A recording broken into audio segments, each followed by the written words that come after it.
ئەم کاتتان باش بەڕێزان ژینۆ محەممەدم لە کوردستان 24ەوە لەگەڵتان دەبین گفتوگویەکی تایبەت دەکەین لەسەر پرسێکی گرنگ پەیوەست بە نێوخۆی ئەمریکا و جیهانەوە پرسی سەرۆکایەتی ئەمریکا بۆ ماوەی دوو کاتژمێر لەگەڵتان دەبین میوانی تایبەتمان هەیە شرۆڤەی ئەم پرسە دەکەین ئێستا هەمووان چاوەڕێی ئەوە دەکرێن کە ئاخۆ کێ دەبێتە سەرۆکی ئەمریکا کێ دەچێتە کۆشکی سپی ئەمە ئەو پرسیارەیە کە هەمووان چاوەڕێی وەڵامەکەی دەکەین ئەم شەو گفتوگۆ لەسەر ئەو پرسانە دەکەین کە پەیوەستن بە نێوخۆی ئەمریکاوە هەندێک باسی دروشمی کاندیدەکان دەکەین کە لە ناو بانگەشەی هەڵبژاردندا گوێمان لە دروشمی جۆرا و جۆری کاندیدەکان بوو ئاخۆ کام دروشمەیان بۆ ئێستا واقعی ئەمریکا گونجاوە بە گرنگی دەزانین جیاواز لە نێوخۆی ئەمریکا باسی سیاسەتی دەرەوەی ئەمریکا بکەین کە بۆ خۆتان دەزانن ئەمریکا وڵاتێکی زلهێزە و باز لەوە دەکرێت کە جیهان بەڕێوە دەبا هەرچەندە ساڵانەی دوایی زۆر کێبڕکێ و مشتومڕ لەسەر ئەو کرا کە نابێت جیهان ئیدی یەک جەمسەری بێ بەڵام ئەمە پرسێکی دیکەیە و ئەم شەو ناچینە ئەو باسەوە تەنهاتی شک دەخینە سەر هەڵبژاردننی سەرۆکایەتی ئەمریکا گفتوگویەکی گەرم و گوڕ و چڕ و پڕ و پر زانیاری دەکەین چونکە میوانەکانم هەمووان کەسانی شارەزان ئێستا من میوانەکانم دەناسێنم بۆی بچمە نێو گفتوگۆکە لەگەڵیان بەڵام داواتان لێکم بینەر و بیسەری کوردستان 24 بن چونکە لە ڕێی هاوکارانمانەوە لە ژووری هەواڵ لە ڕێی پەیامنێر ئیسا حەسەنەوە لە واشنگتن بەردەوام زانیاریەکانتان بۆ دەگوازینەوە گۆڕانکاریەکانتان پێ دەڵێن واتە بە کوردی ئەمێ بڵێم ڕووماڵێکی تایبەتتان پێشکەش دەکەین با من میوانەکانم بناسێنم هەریەک لە بەڕێزان دکتۆر سامان سۆرانی پسپۆری دیبلۆماسیەت و پەیوەندیانی و دەوڵەتەکان کە لەگەڵمان ئامادەیە بەخێراتی دکتۆر سپاس دەکەم هەروەها بەڕێز کارۆ خۆشناو سەرۆکی ئەنستیتۆی تۆژینەوەی ئەمریکی کوردی سپاس دەکەم کاکارۆ بەخێر بێت هەروەها بەڕێز دکتۆر زوبێر ڕەسوول پسپۆری سیاسەتی پەیوەندیانی و دەوڵەتەکان و ڕۆژهەڵاتی ناوەڕاستیش لەگەڵیدا کە ئەمە پرسێکی گرنگە بۆ ئێمە پرسی ڕۆژهەڵاتی ناوەڕاست لەم پرسەدا هەروەها بەڕێز دکتۆر محەممەد شەریف پسپۆری سیاسەتی دەرەوەی ئەمریکا بەخێر بێن دکتۆر سپاسی میوانەکان مەکەم کە ئامادەن لەگەڵمان بەر لەوەی ئێمە دەست بە گفتوگۆکانمان بکەین بۆی بزانین دوایین زانیاری لە واشنگتن چی دەگوزارێت هاوکارم ئیسا حەسەنمان لەگەڵ دەبێت ئیسا ئەم کاتت باش ئەم شەو ئەرکی تۆ گران دەبێت و دەبێت بەردەوام زانیاریەکان بدەیتە ئێمە و بینەر و بیسەرەکانی کوردستان 24 ئێستا پێمان بڵێ ئەگەر شتێکی نوێ هەیە ئەبدەیتێک هەیە زانیارێکی نوێ هەیە بمان دەرێ بزانین پرۆسەکە چۆن دەگوزارێت بەڵێژینەوە پرۆسەکە زۆر بە باشی بەڕەوە دەچێت لەو بنکەی من لێمە و لە بنکەکانی دیکەش یانەی تەواوی لە واشنگتن سی ویلایەتەکانی دیکە پرۆسەکە بەو شێوە بەڕێوە دەچێت کە خەڵکێکی زۆر نۆریان گرتووە بۆی دەنگ بدەن هەڵبەتە لە بەیانیەوە هەر لە کاتی کە ئەم بنکەیە کراوەتەوە من لێرەم دەبینم هەر بەو شێوەیە قەرەباڵغ بووە لە دەوروبەری بنکەکەش بە هەمان شێوە لە دەرەوەش هەر خەڵکەکە دەیانەوێت بێنە ژوورەوە دەنگ بدەن دەنگدانەکە بە شێوەیەکی باش بەڕێوە دەچێت کێشە و گرفتێک و بەڵێ ئیسا بۆ دەنگینەوە باشە هەوڵەدەین ئیسا وەرگرینەوە بۆی کە وێنە و زانیاریەکان بۆ ئێمە بگوازێتەوە ئیسا هەوڵەدا کە زانیاریەکان بە ئێمە بڵێ بۆ ئەوەی کە بزانین پرۆسەی دەنگدان چۆن بەڕێوە دەچێت هەرچەندە ئەم پرۆسەیە لە ئەمریکا کە شێوازێکی جیاوازی هەیە بۆ کار ئاسانی زیاتر بۆ هاوڵاتیانی ئەمریکی مانگێک زیاترە کە هاوڵاتیانی ئەمریکی دەنگدانی پێشوەختە هەیە لە ئەمریکاواتە پێشتر دەنگی خۆیان داوە دەڵێن هاوکارم ئیسا ئامادەیە لەگەڵمان ئیسا گەر گوێت لێمانە ئێمە چاوەڕێی تۆکەین بزانین زانیاریەکان ئەتەوێت چیمان پێ بڵێ بەڵێژینە من لەو بنکەیکە لێمە لێرە واشنگتن دیسیە ئەم بنکەی هەر لەسەر لە بەیانیەوە کە بنکەکانی دەنگان کراونەتەوە بۆ شوەیە قەرەباڵغ بووە هەم لە ژوورەوە هەم لە دەرەوە خەڵکێکی زۆر چاوەڕێن دەیانەوێت دەنگ بدەن هەرچەندە ئاسانکاری زۆر کراوە دەکرێت بە زۆر شێوە دەنگ بدەن هەم بە شێوەی ئەلکترۆنی هەم بە شێوەی پەیپەریش بە شێوەی وەرەقا هەبکات لە بە شێوەی مەیلیش لە دەرەوە بۆکسدانراوە کە دەتوانرێت لە ماڵەکانی خوان ئەو مەیڵی بۆیان نێردراوە بخەنە ناو ئەو بۆکسەکە لە دەرەوە دانراوە یعنی هەر چەند چرکێکە خانە ڕاستەکە پرۆسەکە درێژ نییە بەماشەوە لە ژوورەوەش دوای ئەوەی کە پێناسەکانیان لێوەرە گیرێ دەیانەوێت بە شێوازێک دەنگ بدەن هەم بە شێوە ئەلکترۆنی یاخود بە شێوازی پەیپەر ئەوش ئاسانە پرۆسێکی ئاسانە کەمتر لە خولەکێک ئەخایەنەی خەڵکێکی زۆرە بینین لێرە چاوەڕێن بۆی بگەنە نۆرە لە دەرەوەش هەم بربژێران ینی تیمی هەڵبژاردن یاخود تیمی بانگەشە هەڵبژاردننی کۆمار و دموکراتەکان داوا لە خەڵکەکەن کە دەنگ بدەن دەنگ بە کاندیدەکانی ئەوان بدەن و شێوازی دەنگدانیشان پێ دەڵێن بۆی لە کاتی دەنگدانەکەی هەڵە نەکەن بە شێوازی دیکەشانی بانگە شار بەردەوامە بۆ نمونە ئەمڕۆ لە پنسیلڤانیا تیمی هەڵبژاردننی کامالا هاریس ئاماژەی بۆ داوە کە چوونەتە 600 هزار ماڵ ینی داوان لە خەڵک کردووە کە دەنگ بە کامالا هاریس بدەن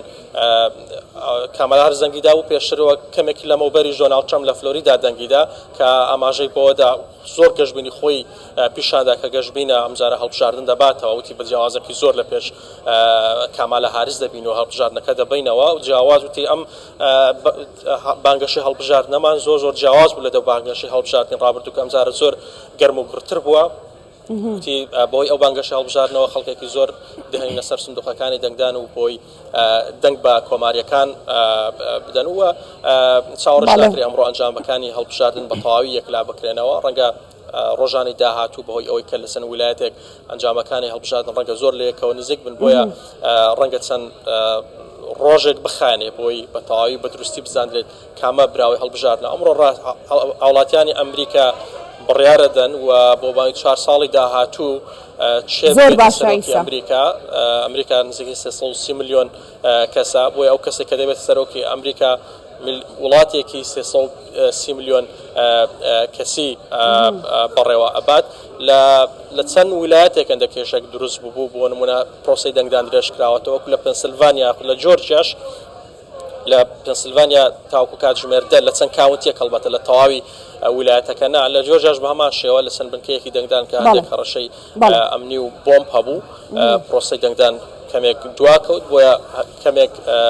درێژەکەنەوە بە گشتی جکەی لە 180 ئەمریکا کاتژمێر 7 تەواوی بنکەکانی دەنگدان داخرێن و 899 لە چەند ویلایەتێک کە بوون لە ئالاسکا کە دواترین ویلایەتی ئەمریکایە پرۆسی دەنگدان چاوکو کاتژمێر 12 دەبێت ئەگەرنا لە کاتژمێر 7 بۆ 8 تەواوی بنکەکانی دەنگدان لە ئەمریکا داخرێن. سپاس بۆ هاوکارم ئیسا هەر زانیارێکی نوێ هەبوو دەگەڕێنەوە وڵات دەستخۆش با دەستکەم بە گفتوگۆکانم لەگەڵ میوانە بەڕێزەکان بزانین تێڕوانین و شرۆڤەی ئەوان بۆ ئەم هەڵبژاردنە چۆنە و بۆ هەردوو کاندید ئایا دۆناڵد ترامپ کاندیدی کۆماریەکان یاخود کامالا هاریس کاندیدی دیموکراتەکان هەر کامێکیان بچنە کۆشکی سەرۆکایەتی ئاخۆ سیاسەتەکانیان چۆن دەبێت وتمان هەم بۆ ناخۆ هەم بۆ دەرەوەی ئەمریکا لەسەر ئیزنتان من لە دکتۆر سامانەوە دەست پێکەم دکتۆر جارێ بابزانین گوێمان لە هاوکارم ئیسا بوو ئەم چەند ڕۆژەش زۆر چاودێری پرۆسەکە کراوە دڵنیام کە بەڕێستانێکێک بوون لە چاودێرەکان هەردوو کاندید باز لەواکەن کە دروشمەکانی ئەوان زۆر واقعی بووە بۆ ئەمریکا و متمانێکی زۆریان بە خۆیان هەیە ئێمە چاوەڕێکین کێ بچێتە کۆشکی سپی ئەلبەتە لە وڵاتێکی خاوەن دیموکراتی ناتوانین ئێمە ئێستا لێرەوە بڕیار لەسەرەوە بدەین کە چێ دەچێتە ئەوێ بەڵکو دەنگدەری ئەو وڵاتە بڕیار لەسەر چارەنووسی وڵاتەکەی دەدات کە بەدەستی کێوە بە سەرۆکایەتی وڵاتەکەی من هەر بە نوکتەیەک بۆتان باس بکەم لە یەکێک لە گوندەکانی نزیکی سنووری کەنەدا ئەمڕۆ دەنگ دراوە و دەرەنجامەکانشی دەرکەوتووە گوندەکە بریتیە لە 6 کەس 3 کەسی دەنگی بە دۆناڵد ترامپ داوە 3 کەسیش دەنگی بە کامالا هاریس داوە ئەمە ڕنگدانەوەی ئەو واقعەیە کە ئەمڕۆ کێبڕکیەکانی کە دەیبینین لە ئەمریکا چۆن وەکو لە یانەی ئەسب سواری کە دەبینی دوو ئەسب لە تەنیشتی یەکترەوە خۆیان تاو دەدەن بزانین چێ دەیباتەوە نزیکن لە یەکتر یەکێکیان لەوانەیە بە چەند هەنگاوێک لە پێشتر بێت ئەوی تریان بە چەند هەنگاوێک لە دواوە ئەمە واقعەکەیە کە ئەمڕۆ دەیبینین ئەوەی کە هەیە لە ویلایەتە یەکگرتووەکانی ئەمریکا ناوچە هەیە بە کۆی گشتی دەنگ بە کۆمارەکان دەدا ئەو ناوچانە بریتین لە گوندەکانی ئەمریکای ئەو شارانەی کە پیشەسازی نین لە ڕاستیە یاخود لە کەناری دەریانین لەگەڵ ئەوانەی کە لە کەناری دەریان شارە پیشەسازیەکان ئەوانە دەنگ بە دیموکراتەکانە دەن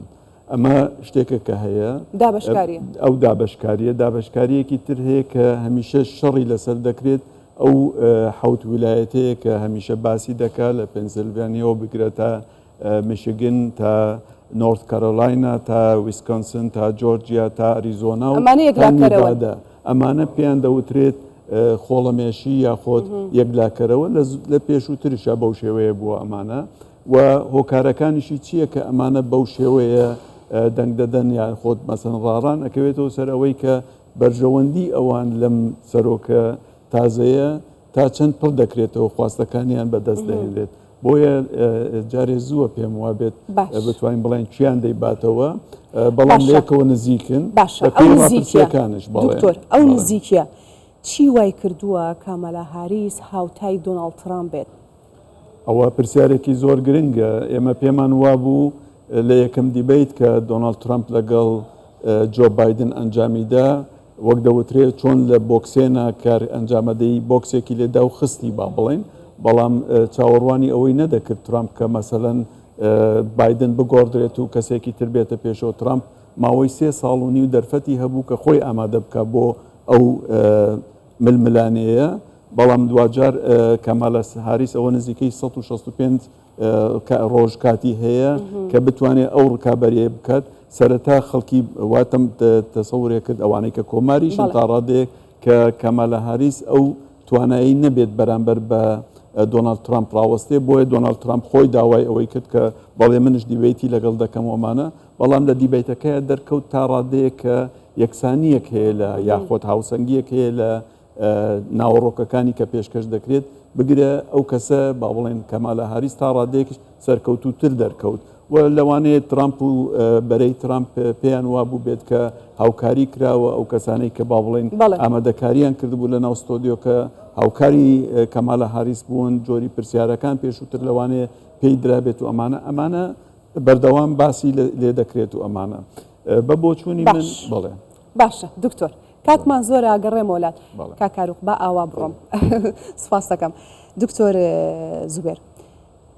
قسەیە کە بەشێک لە پسپۆران و چاودێران باسیەکەن ئەڵێن ئەم هەڵبژارنە جیاوازترە لە چاو هەڵبژارنەکانی دیکەیە چی وای کردووەم هەڵبژارنە جیاواز بێت لە ئەمریکا خۆمە یەکەمین سەرۆکی ئەمریکانیە 47مین سەرۆکی ئەمریکایە هەڵدەبژێرێت بۆچیە بێ بە جیاوازی سیر بکرێت ڕاستی زۆریش جیاواز نییە توانین بڵێن چونکە پێشترەوە جاری یەکەم نییە طبعا دۆناڵد ترامپ جارێکی تریش چویتە منافەسە لەگەر هیلاری و عینەت یعنی منافەسەکەیان پێشبڕچێکە بەو جۆرە بووە یعنی بەو شێوەیە نییە لەوانەیە جیاوازیەکەی لەوە بی ئەو جاریان کۆمەلگای ئەمریکی زۆر دابش بووە یعنی واتە جیاوازی هەر هەیە جیاوازی هەر هەیە ئەکید جیاوازیەکە ئەوەیە لەوانەیە ئەو کات لە ئەو کاتەی لەگەڵ ئەوەی پێشتری تێرمی پێشتری ترامپ جیاوازیەکە لە ناو کۆمەلگای ئەمریکی بەو شێوەیە نەبوو بەس ئێستا تەماشاکەی ینی کۆمەلگای ئەمریکی زۆر دابش بوو بۆچی کۆمەلگای ئەمریکی دابش بووین چی وای یعنی بەشێک لە توێژەران یعنی هەتا بەش ئەو پێش بێمێرە طبعا تەماشای یەک دوو ئەو توێژینەوانم کرد کە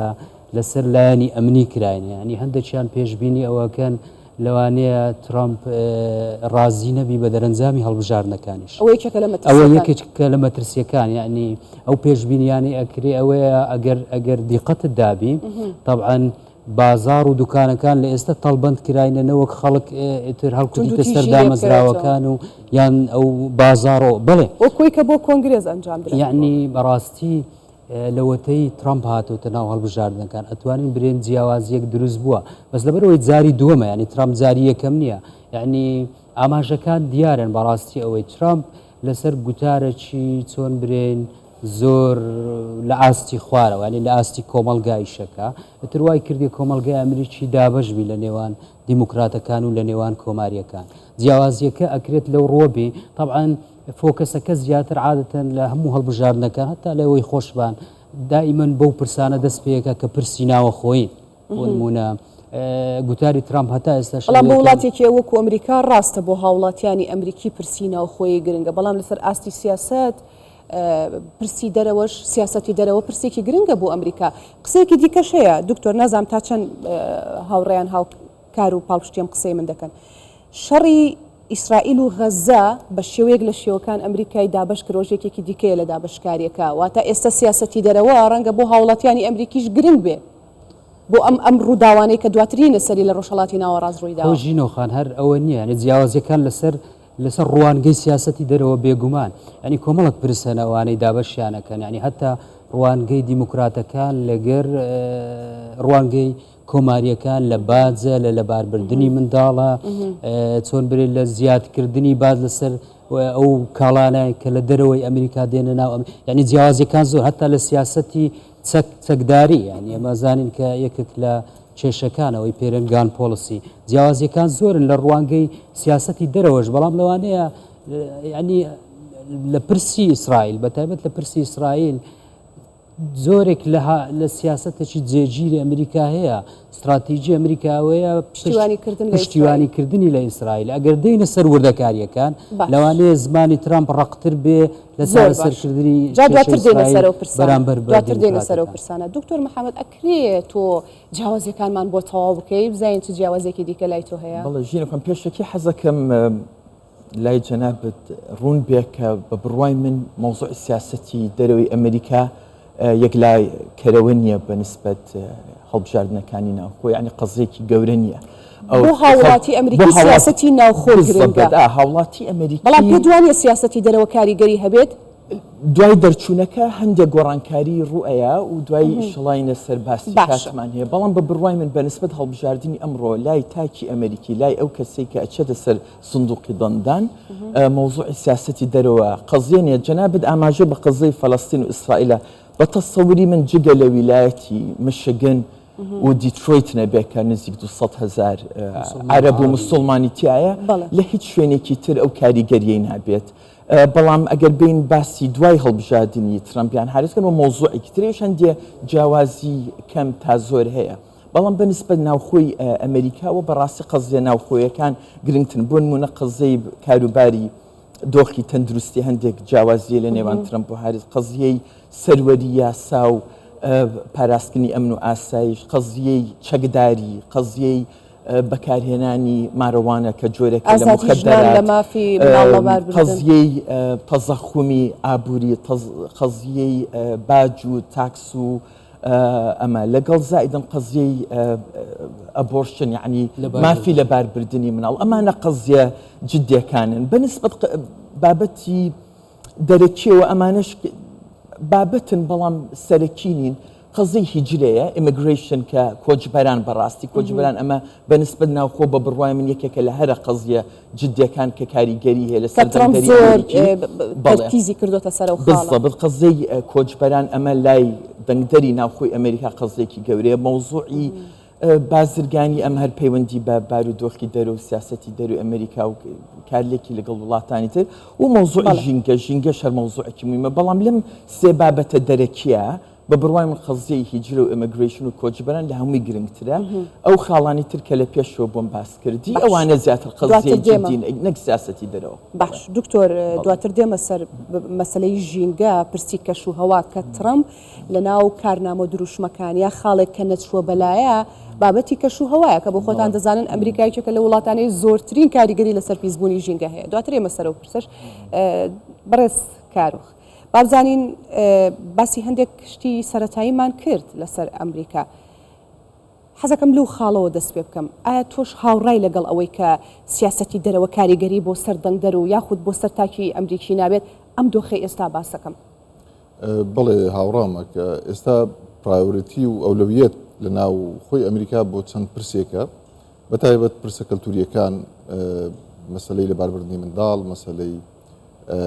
بڵین کۆچبەران مەسلەی دوو ڕوانگەی جیاواز هەیە لە نێوان دیموکرات و کۆماریەکان بۆ هەرچێک لەو پرسانە مەسلەی ئەوەی کە پێی دەڵێن سێکرد ئەمن بێن مافی چەک بۆ ئەو هاوڵاتیانی ئەمریکا کە بجۆری دەستور هەموو هاوڵاتیەک کۆماریەکان زۆر داکۆکی لەواکەن بەڵێ دیموکراتن تەوان دیموکراتەکان لەگەڵ ئەوەن کە چەک قەدەغە بکرێ کۆماریەکان لەگەڵ ئەوەن کە چەک هەبێت چونکە زۆربەی کۆمپانیا گەورەکانی ئەمریکا کۆمارین بەرژەوەندیان لەوەیە کە چەک قەدەغە نەکرێ و بەربڵاو وەکو ئێستا بەربڵاوە ئەگەرچی کارەساتی زۆر گەورەشی لێ بڵێن لێ دروست بووە بەڵام بەگشتی ینی پرسی لەباربردنی منداڵ ئێستا ڕۆژەفە زۆر باسەکرێ کە کاملە هاریس لەگەڵ ئەوەیە کە ئافرەت و ژن مافی خۆیەتی کە منداڵی خۆی لەبار ببە و خاوەن جەستەی خۆیەتی بەڵام ترامپ بە حکمی ئەو باگراوندە ئاینەی کەەوە ناو کۆماریەکانە هەیە مثلەن 125 دەنگدەری کۆماریەکان ئەنجلیکەکانن دەبێت پێداگرێ کرد کە ئەبێ و سنووردار بکرێت نابێت ئەو مافە بدرێ بەڵام دوای تۆزێک پاشەکشەی کرد کارخۆنیە بۆی کە هەستی کرد زۆر کاریگەری لەسەر هەیە و کاریگەری لەسەر دەنگدەرەکانی هەیە ئەم پاشەکشەی ترامپ لەو ڕۆوە کاریگەری لەسەر دەنگدەرەکانی دروست کرد ئەخۆی ئەگەر ئێمە هەڵسەنگاندێک بۆ کەسایەتی و کارکتەری ترامپ بکەین ترامپ خۆی گوێی لەو بەڕای من زۆر گرنگی بەو شتانە نادا ترامپ کەسێک کە تەنها لە پێناوی دەنگدەرەکانی دەیەوێ عەتف و سۆزی دەنگدەرەکانی بەلای خۆیان ڕابکێشێ لەبەرەوە دەناخۆی کەسێکە باگراوندی ترامپ دیارە کە زۆر کەیسی هەیە زۆر سکانداڵی لەسەر مۆزۆ ینی ئەو کەسێکی مەبەستم دیندار نییە وەکو جێگرەکەی پێشووتر مایک پێنس کە بەڕاستی کەسێکی دیندار بوو لە ڕووی ئاینی مەسیحیەوە بەڵام بەگشتی لەبەرچی ئەو مڕعاتی ئەو کەیسە دەکا مەسەری لەباربردنی منداڵ کە دژی ئەوەیە چونکە وەکو باسمان کرد ئەوەی کە پێ دەڵێن مەسیحی ئینجیلیەکان ئەنجلیکان 125 دەنگدەری کۆماریەکان پێک دەهێنن لەبەرەوە ئەو زۆر تاکید لەسەرەوە دەکاتەوە کە پابەندە بە پرینسیپەکانی بڵێن ئەوەی کە پێی دەڵێن کۆنزەرڤاتیڤ یان محافظکارە بۆ ئەوەی کەوا عەتفی ئەوان ڕابکێشێ و دەنجی پێ بدەن بەڵام بەگشتی ینی کەسایەتی ترامپ پێم وانییە زۆر گرنگی بەوە بدا چونکە خۆی کەسێکی بەڕاستی دەتوانین بڵێین پۆپۆلیستە لەلایەک ینی زۆر شعبەویە و دکتۆر زبێر ئاماژەی بۆ کرد کە قسەکانی هەمووی قسەی زۆر ئەگەر بشێ بڵێین بازاڕین ینی خطابەکانی خطابی زۆر بڵێین زۆر سادەن هەموو خەڵک دەتوانین تێی بگات و کەسێکە کۆنترۆلیش ناکرێت ئەمە باشە لە بانگەشی هەڵبژاردن باشراپەی هەیە ینی کەسێکە ترامپ ناتوانانی طبعا شەڕەکە بەنایبنێن شەڕەکە دکتۆر سامان شەڕەکە بۆ زۆرترین دەنگەوە نیە ئەم زمانێک کە قسەی پێیەکە دەتوانێت زۆرترین دەنگ و سەرنجی زۆرترین هاوڵاتی ئەمریکی ڕاکی لە هەڵمەتی هەڵبژاردن خات و ژینۆ گرنگەوێت تۆ چۆن سەرنجی خەڵک بەلای خۆتە ڕاکێشی چۆن دەنگ کۆ دەکەیەوە ینی کە تای هەڵبژاردن بەرز دەبێتەوە ئەو دەیەوێت ینی هێرش دەکا بە زمانی زەبر ترامپ کەسایەتیی پێشببینی نەکراوە سایکۆلۆژیای کەسێکی زۆر ئەو بڵین ئەمڕۆ جۆرێکە بەیانی توانی پەشیمان بێتەوە هەمان قسەی خۆی کەسایەتیی زۆر تازە و ناوازەیە لە ناو سیاست تەنها 4 ساڵە کە لە کۆچی سپی بوو ئەو 4 ساڵە ئەزمونێکی هەیە ئەگەر باگراوندی باگراوندی بزنسمانە و زۆر باشە هاتۆتە پێشوو بۆتە سەر لەسەر ئەو دروشمانە و سۆزی ڕاکێشانی سۆزی دەنگ دەربەلای خۆیان دواتر دکتۆر سامان تۆ بۆم باس بکە ئایا هۆشیاری تاکی ئەمریکی بەو شێوەیە کە بتوانن گۆڕانکاری لە بیرکردنەوەیانە بکەن بۆ کاندیدی خۆیان و دەنگدان بە کاندیدەکان بەڵام تا ئێوە قاوەکەتان دەخۆن من میوانێکی دیکەمان لەگەڵ دەبێت بەڕێز جەستن تۆماس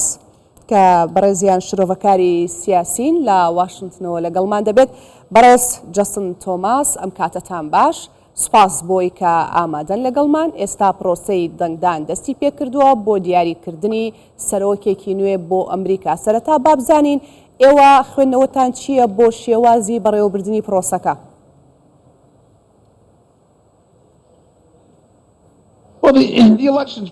پرۆسی هەڵبژاردن بە شێوەیەکی باش بەڕێوە دەچێت بۆ هەمان شوێکە پێشبینی کرا هەندێک هەواڵمان پێگەیشتووە لەبارەی چەند کێشەیەک لە چەند ناوچەیەک دروست بووە هەڕەشەی تەقینەوە هەبوو چاندنی بۆم بۆ نمولە لە چەند بنکەیەکی جۆرجیا چەند کەسێک دەستگیر کران یاخود ڕێگری لە کارەکە کرا بەڵام هیچ شتێکی نامەبوونی نەبووە بڕام وایە پرۆسەکە بە شێوەیەکی باش بەڕێوە دەچێت لەو هەڵبژاردنەش ڕێژەی بەشداریکردن زۆر بەرز بووە باشە ئەو هەڕەشانەی کە باسی دەکەی ئایا بەردەوامیان هەیە یاخود کۆنتترۆل کراوە ئەم هەڕەشانە بۆچی دروست بووە؟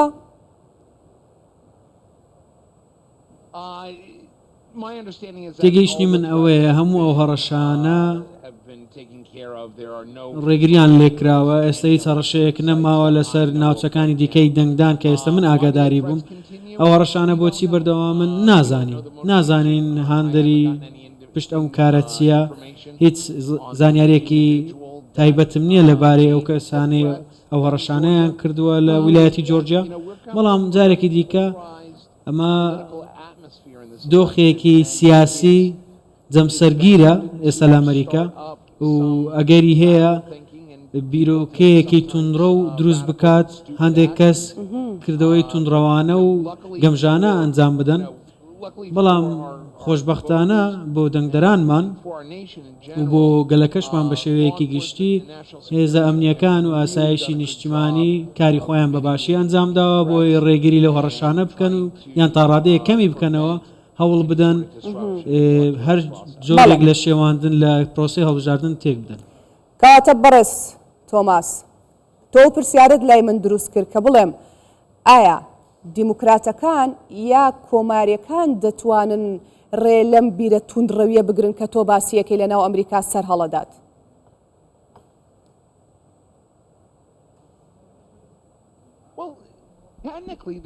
بە شێوەیەکی هوەری هەردوو لا دەتوانن ئەو کارە بکەن کێشەکە ئەوەیە پەیامەکەیان چییە کە دەیگەن بە منکەی جەماوەری خۆیان ئەمە ڕوونادات بەهۆی ئەو دەنگدەرە بێلایەنانە کە تا ئێستا خۆیان یەکلا نەکردوێتەوە ئەم بنکانە کەسانی توندڕەویان لێیە تا ئێستا یەکلا نەکراونەتەوە بۆ هەردوو پارتەکە دەبینین لەلایەن کۆماریەکان و دۆناڵد ترامپ بە شێوەیەکی دیاریکراو لە 6 کانونی 2021 کاتێک هەڵیان کوتایە سەر کۆنگرس هەمویان پشتیوانکاری دۆناڵد ترامپ بوون بەهۆی زانیاری هەڵەوە زانیاری نادروستەوە لەلایەن ئیدارەی ترامپۆ کە بڵاوی دەکردەوە بۆ هۆی دروستبوونی ئەو هێرشە کە دەیانگوت ئەو هەڵبژاردنە دزراوە هیچ بەڵگەیەک نییە ئەمە پشتڕاست بکاتەوە دەکرێت ڕێگری لەو هەڵکوتانە بکرێت لەو ئاژاوەیە بکرێت بۆ ئەوەی تا جارێکی دیکە شێوی دروست نەبێت ئەمەش چۆن تا ڕێگریان لێ بکرێت نەسن هەڵکوتنە سەر پایتەختی ئەمریکا دیموکراتەکان بنکەیەکی جەماوەری چەپڕەویان هەیە کە دەکرێت بە ئاسانی وزایان پێ بدرێت جۆش خۆشیان لەلایەن دروست بکرێت بەشێک لەو بەکانە باوەڕ ناکەم کەسانی چەکداری بن توندڕە و بن ئەگەر یاخود ناڕازی بن ئەگەر دەنگدانەکە بە هەمان شێوەی ئەوان نەبێت کە چاوەڕێیان دەکرد و ئەنجامەکە بەدڵی ئەوان نەبێت بڕوام وایە هەڕەشەیەکی زۆر بچووک هەیە لە سەرهەڵدانی تونند و تیژی و شێوی لە ئەمریکا ئەمە شتێک نییە ئاگداری نەبین. بەڕێز تۆماس من لێرە لە ستۆدیۆ لە کوردستانەوە هەندێک میوانی شارەزا و پسپۆر و تایبەتمەندم لەگەڵایە یەکێک لەو خاڵانەی کە باسمان کرد ئەوە بوو لە ئەگەری دەرنەچوون و سەرنەکەوتنی ترامپ وا چاوەڕێ دەکرێت جۆرێک لە پشێوی و تونند و تیژی لێ بکەوێتەوە تۆش ئاماژەت بۆ کرد هەڵکوتانە سەر کۆنگرێس لە ئەگەری سەرنەکەوتنی ترامپ بۆ کۆشکی سپی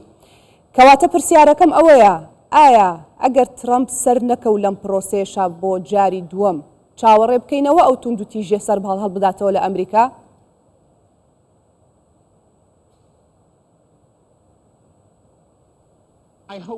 هیوا خوازم نەخێر ئەمە ڕوونەدا لەلایەکی دیکە ئەو باوەڕم هەیە دەبێتە قەیرانێکی نیشتیمانی گەورە نەخێر لەو بڕواایەدام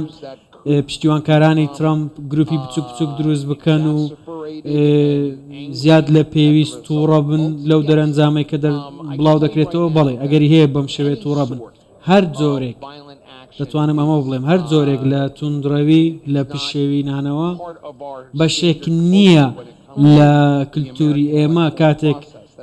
دەگەڕینەوە سەر پرۆسەی هەڵبژاردن ئێمە بەم شێوەیە کار ناکەین لەگەڵ توندڕەویدا نین بەڵام دەزانم کاتێک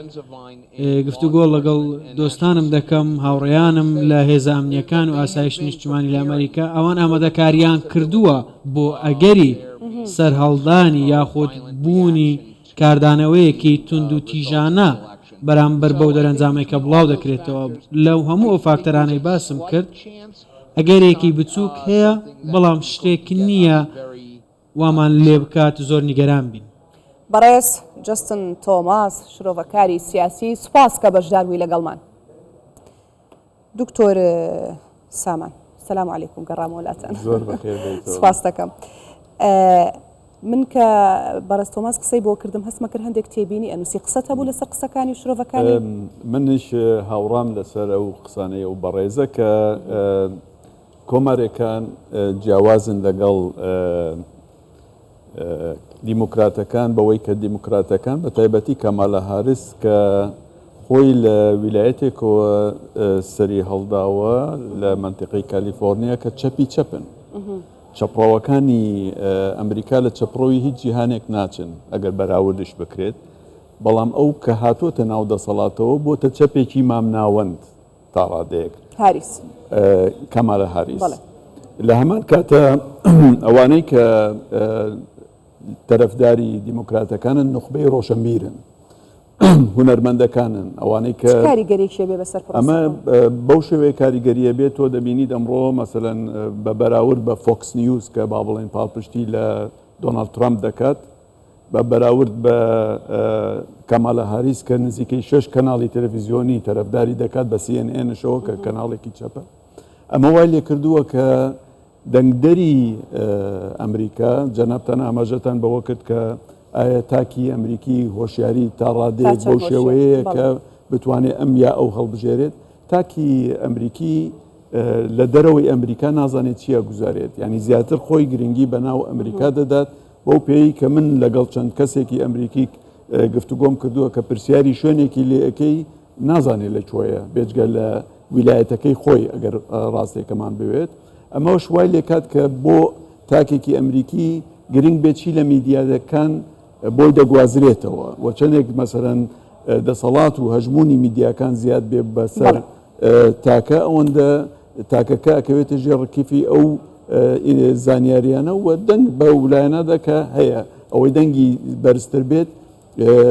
زیاتر بە جەماوەت دەگات لە هەمان کاتە ئەمەوێ ئاماژەش بۆەوە بکەم کە ئەو هەڵبژاردنانەی کە لە ئەمریکا دەکرێت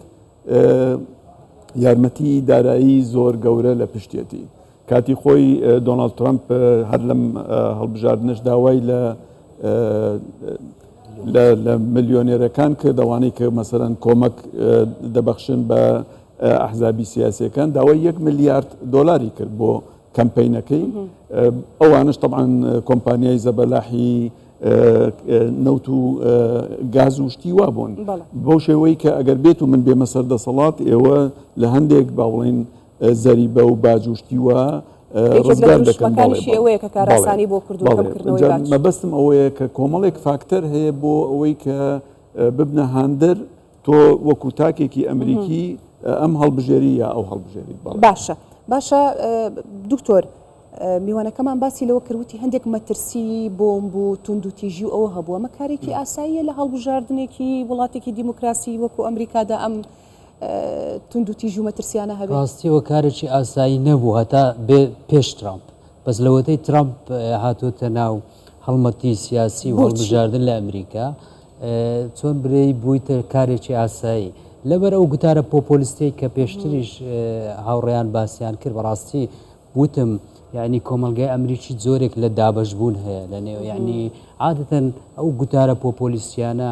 لە ماوەیەکی کەم مەودا توانن کۆمەلگا دابەش بکەن بەس لەوانی هەتا سەر نتوانن بەرگری لەو ئایدیایانە بکەن بەس لە بۆ کاتی هەڵبژاردن کاریگەرن یعنی ترامپ ئەزمونێکی هەیە لە گوتاری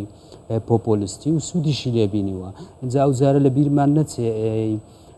کۆماریەکان زۆر باش خۆیان ئامادەکردی ترامپیش ینی ئەگەر تەماشەت کردبی پرۆژەیەکیان هەیە تەواو بۆ حتا بۆ دوای هەڵبژاردنەکانیشەوەی 2000 پرۆژەی 2025 پرۆژەکەت 2025 کە هیرتش فاوندیشن هەموو یعنی هەموو ڤیژنی حکمڕانی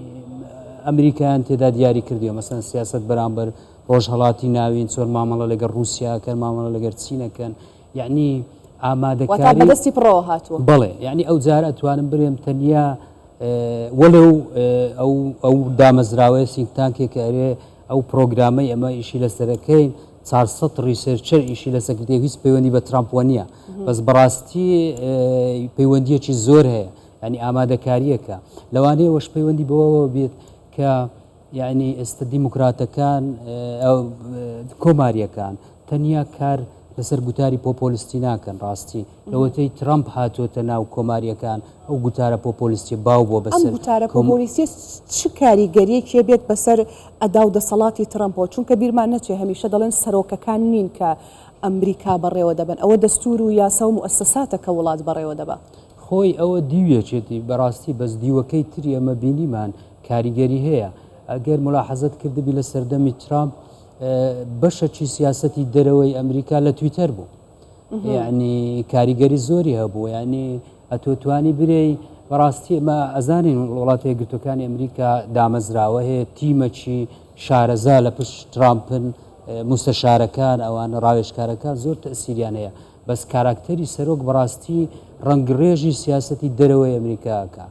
گەورەترین بودجەی لە جیهان لە بندەستە بەهێزترین سوپای لە بندەستە ئەنی ئەوانە هەموو پرسن لەبەر ئەوە من ئەتوانم برێمە وزارە کۆماریەکان تەنیا گوتاری پۆپۆلیستی نیە بەڕاو بەشێکی زۆرە کە بەشەکە لە کارکتەری سیاسی ترامپ بەوە هاتووە خۆ ترامپ فەیلسوف نییە ترامپ بایدنیش نییە ئەزمونێکی دوور و درێژی لە سیاستی دەرەوە هەبی هنری کسنجەر نییە ترامپ لەو ڕوانگەیە هاتووە لە چۆن برێن تێگەیشتنە لە ئاستی ڕەفتاری دەنگدەری ئەمریکا پێم وابی ئەوەی ترامپیکا و دواتر لەو 4 ساڵی کە ترامپ حکمی کرد بەڕاستی ئەگەر تەماشای داتاکان بکەیت سەرکەوتنەکی ئابووری هەبووە ئێستا ئەوەی ئەتوانم برێم پرسەکان یەکلا کاتەوە فاکتەرە سەرچەکان کە دکتۆر محەممەد ئاماژەی پێدا ئەو فاکتەرە ئابوووریانن کە لە لای دەنگدەر موهیمە ینی چی لە من ئەگۆڕێ وەکو هاوڵاتی لە ئەمریکا ئەگەر ترامپ دێ لە ڕووی بازە بە تایبەت دەرفەتی کار ئەوە لە سەروی سەرەوەی داواکاری خەڵکە دەنگدەری دەستخۆش دکتۆر محەممەد دکتۆر زبێر قسەمان بۆ کە بەسەر ئاوەتەی دیەکەی ینی هاوڕێی لەگەڵ قسەکانی بۆ چوونێکی جیاوازت نییە وڵای هەندێکی زافم هێ بۆ قسەکەی کاکتۆر زبێر و بۆ قسەکانی منیش پرسیارم هەیە لە سەرۆکتاری پۆپۆلیستی بۆ جەنابەت وەڵام بدەرەوە پێشێکی بەنسبەت کارکتەری ترامپۆ بە بڕوای من کەسێکە لە پێناوی شخصی خۆیە هەڵسوکەوت دەکە یعنی لای ئەو قەزی بەرنامە و مەبدە و بەرژەوەندی گشتی قەزێکی سەرەکی نییە بە بڕوای من ئەمە مرۆڤێکی نارسسستە نەرجزیە و هەموو هەوڵ و تەقەلای لە پێناوی سەرکەسنی خودی خۆیەتی خودی خۆی دۆناڵد ترامپ یا ئەوە نییە بڵێ وەڵا لەسەر ئەساسی ئەم بیر و مەبدە و بۆ چوونە واتە عاتیفەیە کە دکتۆر ئاماژەی پێکرد جەنابەت ئاماژەت پێکردوێنی وتت عاتیفە سۆز و عاتیفەی دەنگدەر ڕاکێشێ بەڵێ ئینجا زیرێکی ترامپ لە چیایە ڕێک ئەزانێت کابراایەک لە باڕێک دانیشتە بێ لە ساوت کارۆلاینە چۆن بیرەکاتەوە ئیمۆشنل ئینتەلیجنسی ئەوە بەرزە زەکای عاتیفی ئەوە بەرزە ڕێک ئەو قسەیە ئەکا کە کابراایەک ئێوارە دانیشتۆ لە باڕێک چی ئەڵێ ئەو ڕێک ئەی پێک ڕێک ئەی پێکە و بەڕاستی ئەمەش توانەوە قابلێتێکی عجایبەکە ئەو کابراهەیەتی و بەڕاستی لەو ڕێگاوە توانیوێتی یعنی خەڵکێکی زۆر بەلای خوا ڕاکێشە وەکو جەنابی کاکتۆر سامان ئاماژەی پێ شێوە گروپی دەنگدەرەکانی جیاوازە بۆ نمونە جەماعەتی ئەوانی کە دەنگ بە کەماڵ هاریسن زیاتر گەنجن خەریجی زانکۆن کەسانی خوێندەوار ڕەشپێستەکان لاتینۆکان ئەو جەماعەتی کە دەنگ بە ترامپێن تاقمێکن زیاتر ئاستی خوێنەواریان کەمترە عەزلترن دابڕاون لە دینە من چەندین کەسم لە ئەمریکا بینیوە وتێتی پەساپۆرتم نییە یعنی حتا جارێکیان لە مەزدەرێکن ئەڵە 180 خەڵکی ئەمریکا هەر پەساپۆرتی یعنی خۆی وڵاتێکی دەری دیموکراتەکان هۆشیارتر بن لەو کاتەدا بەڵێ ئاگاترن بەڵێ بە دڵنیایی دەنگدەری دیموکراتەکان تاقمێکی ترن گروپێکی ترن شێوازێکن دەنگدەرەکانی ترامپ شێوازێکی ترن و ئاڕاستێکی تر و لە ئاستێکی تران اینجا چینی کرێکارن ئەوانی کە خوێنەواریان کەمە کەمتر دنیایان بینەوە زیاتر ئەو کەسانن کە کاریگەری ترامپیان هەر دکتۆر محەممەد ئەگەر هەر لەسەر ئەو ڕیایی کە تۆ قساکەی لەسەر کەسایەتی ترامپ ئەگەر دیقەتیشتاندا بێت لە کاتی هەڵمەتی بانگەشەکە زۆر تەنز ئامێز بوو خۆی دانسیە کرد ئەوانی کە لایەنگری بوون هونەرمەند و چوزانم هەندێک لەوانەیە کە کەسانی دیار بوون لە ئەمریکا بەردەوام ئەو کەسانە بوون کە بەڕێزە ئاماژەت پێکرد قسەیەکی ترت ماوە بۆم بکەی بۆی بچمە لای کاکاروخ نەخێر جای هەرویستم ئەوە دەگەڕێمەوە سەلامەتی کاک کاروخ دکتۆر زوبێر وتی گوتاری پۆپۆلیستی ترامپ وای کردووە لە دوای ترامپۆ توندوتیژی لە ئەمریکا بە شێوەیەک ئەبینرێ لە شێوەکان نیێمێ بڵێن بەشێک لە دیموکرات و کۆنسەرواتیستەکانی ئەمریکا قسە لەسەرەوەکەن کە ئێستا هەڕەشە و مەترسی لەسەر دیموکراسیەت هەیە. ئایا ئەمە ئاڕاستی ترامپ دەکرێت؟ ئەمە لە کەدارکردنی کەسایەتی ترامپ نییە؟ دەتوانین بڵێ ئەمە بەشێکە لە خطابی حملەی انتخاباتیان تای هەڵبژاردن، ینی بەشێکە، بەڵام کاکارۆک لە ئەمریکاش تای هەڵبژاردن هەیە؟ بێگومان ئێمە تازە لەو تایە خەریکە دەرچین مامۆستا دەرچین مامانە ئەو تای هەڵبژاردنە وەم زانی هەر لای خۆمان هەیە. بەڕاستی کەسایەتی ترامپ کەسایەتیەکە کە جارێت تۆ هاوڕای لەگەڵ گوتاری پۆپۆلیستی ترامپ؟ بەڵێ بێگومان. باش کەواتە مەترسیە بۆ سەر دیموکراسیەت ترامپ؟ خۆی بەڕاستی ئێمە دەبێ بزانین کەوا ترامپ کەسایەتیەکە هەندێک کاری کرد کە کارەکانی لە مێژووی ئەمریکا نەکراوە. بۆ نمونە خەڵکی مەدەنی هاندا بچێتە سەر کاپیتال سەر کۆنگرس، ینی چونکە دەیزانی کەەوە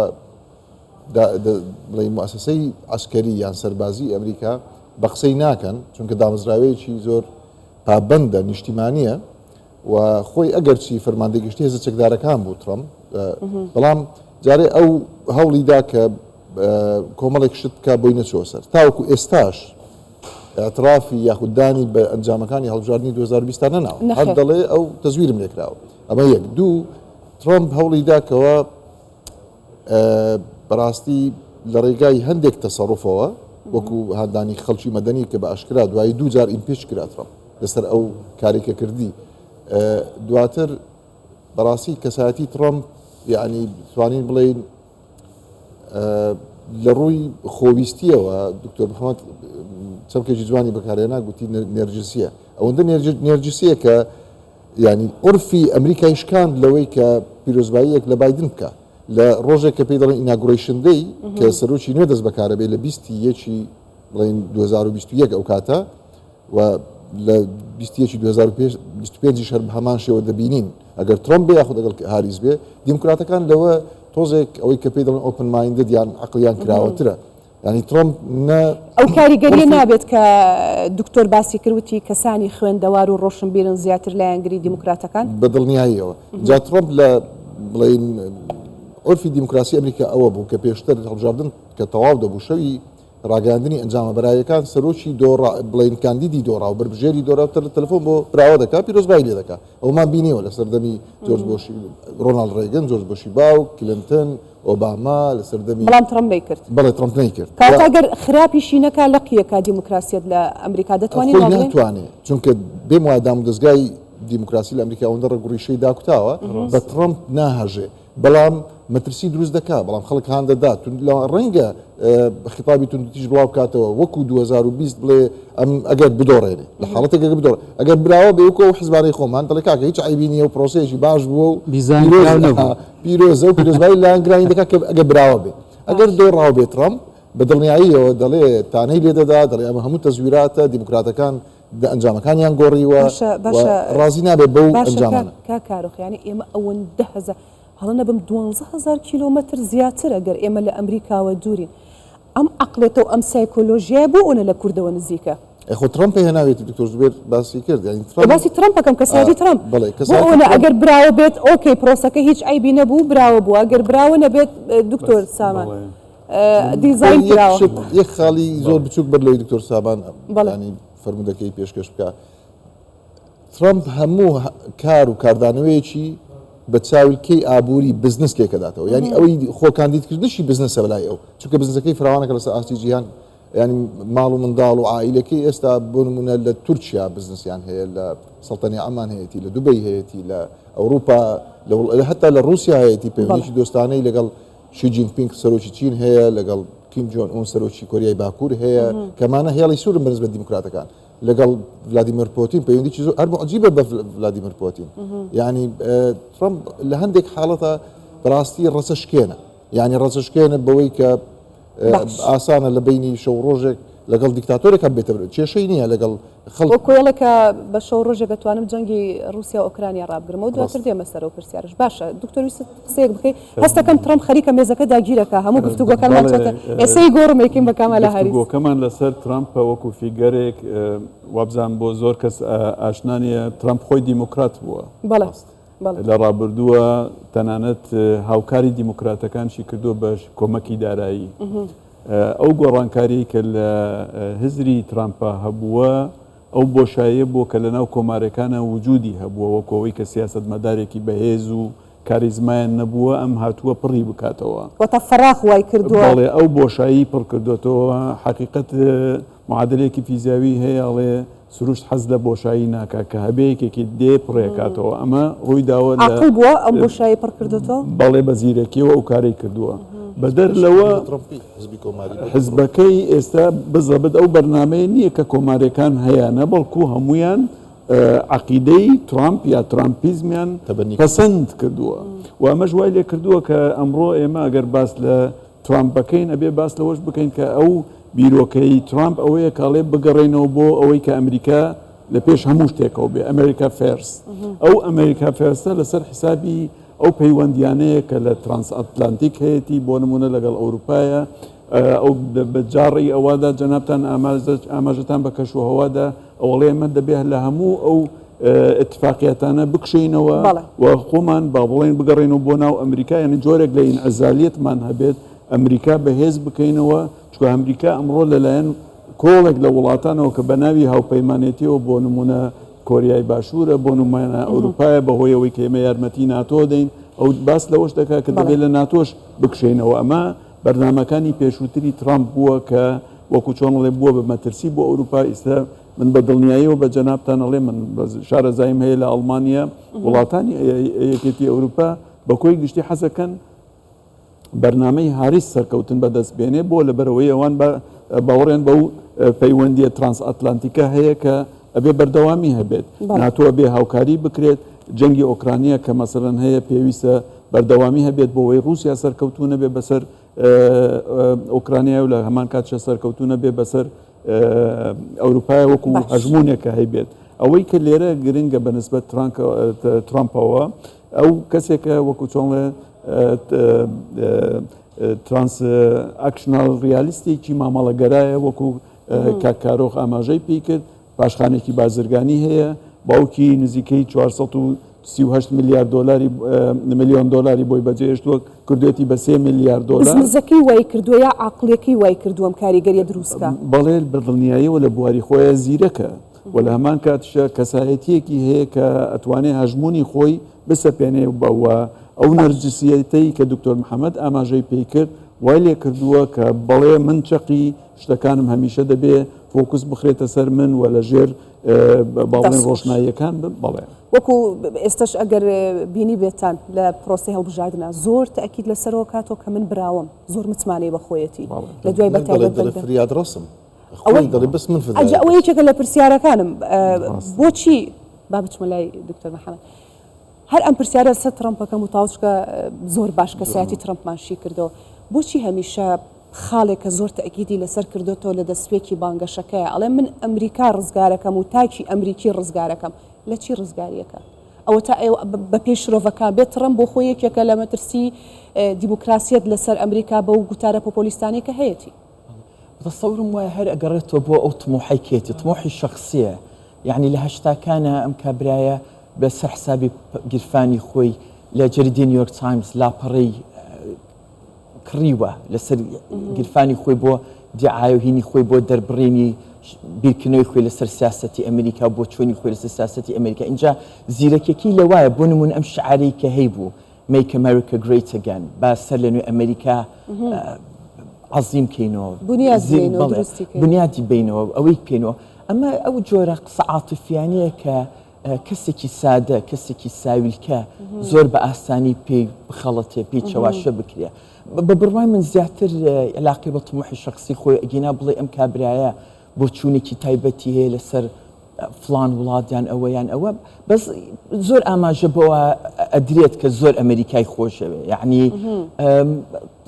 گومانی شتیمە تەسەور ناکەم ڕقی لە ئەمریکا بێ یعنی ممکنە هەر کەسێکی ناشنەلیست بێنێتەوە پەرستە و نیشتیمانی خۆی خۆشەوە بەڵێ تۆ زۆر جوان ینی هەمووتان کەسایەتی ترمپتانشی کردەوە بەس بەم پرسیارێکی تەنز ئامێز بکەم بۆ من بۆ بەسەرنج دکتۆر سامە بۆچی ترەمپ بە دیاریکراوی لە بانگەشەکان یا بە بووینباخی سوورەوە دانسەکە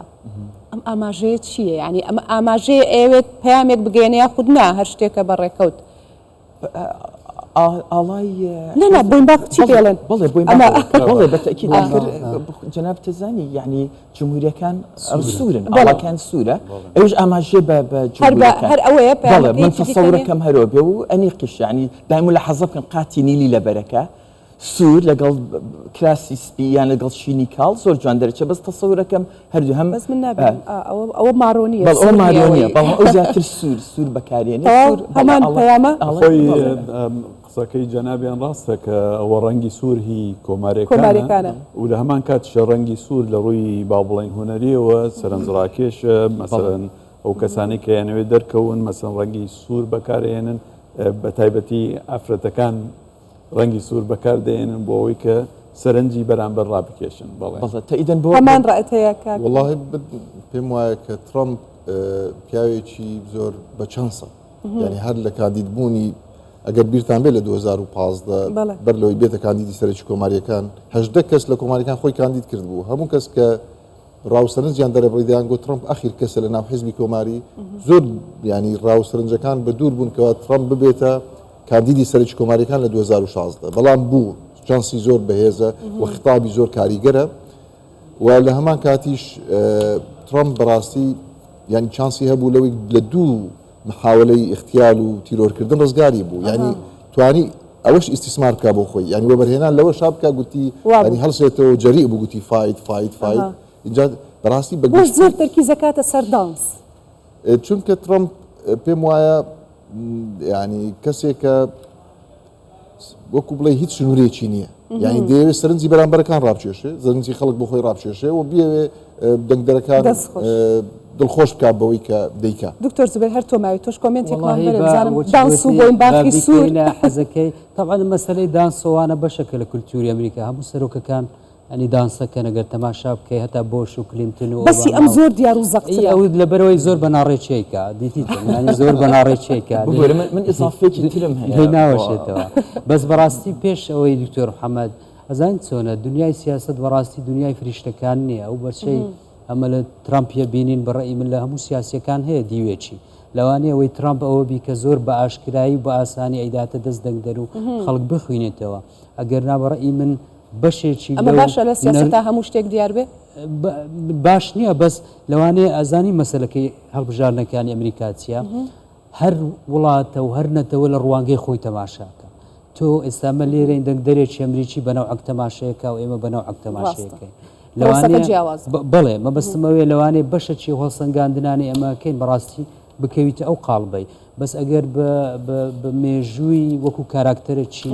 بزنسمان بێ ئینجە سیاسی دابچی ئەوەندەش خراپ نییە ئەنی بۆ فکرەکە خراپە گەرت و دەوڵەت بدەیە دەست بزنسمانێک خۆ بزنسمانەکان زۆر لە سیاسەکان سەرکەوتوترن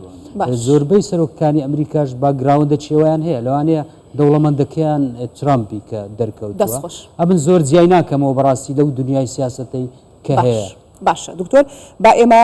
هەندێک دیمەن ببینین لەگەڵ بینەرەکانمان کە پرۆسەی دەنگدان بەردەوامە ئێمە لێرە دانیشتوین لەگەڵتان دەمێنینەوە شرۆڤی ئەم پرسە دەکەین کاتژمێرێکمان بەڕێ کردووە خەریکە کاتژمێرێکە بەڵێ پرۆسە و دەنگدانی هاوڵاتیانی ئەمریکی بەردەوامی هەیە بۆ دیاریکردنی کاندیدی دڵخوازی خۆیان کە ئاخۆ ئایا دۆناڵد ترامپ کاندیدی کۆماریەکان یاخود کامالا هاریس کاندیدی دیموکراتەکان دەچێتە کۆشکی سپی و لەوێوە ئەمریکا و جیهان بەڕێوە دەبن هاوڵاتیانی ئەمریکی بەردەوامن بۆ سەر سندوقەکانی دەنگدان وە پرۆسەکاوی کە هاوکاری شب ئیسا حەسەن پێیوتین تا ئێستا بەهێمنی بەڕێوە دەچێت بەڵام تەنها شتێکە جەستن تۆماس شرۆڤەکاری سیاسی لەگەڵمان بوتی هەندێک مەترسی هەبوو کە نەبووتە زۆر مەترسی گەورە ئەویش ئەمنیەت و ئاسایشی ئەمریکا کۆنتترۆلیان کردووە بۆیە پرۆسەکە بە شێوەیەکی ئارام بەڕێوە دەچێت تا ئێستا زیاتر لە 8 ملیۆن دەنگدەر دەتوانین وانایی بنین کە پێش وەختە دەنگیان لەو پرۆسەیە داوە پرۆسەی دەنگدان بۆ دیاریکردنی کاندیدی یاخود بۆ سەرۆکی داهاتووی ئەمریکا بەردەوامە چاوەڕێ دەکەین بزانین ئاخۆ 4 ساڵی داهاتوو کێ ئەمریکا بەڕێوە دەبات. بەڵێ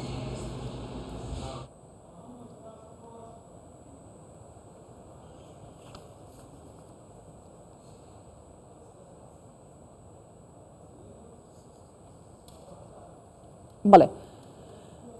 هەڵبژاردننی سەرۆکایەتی ئەمریکا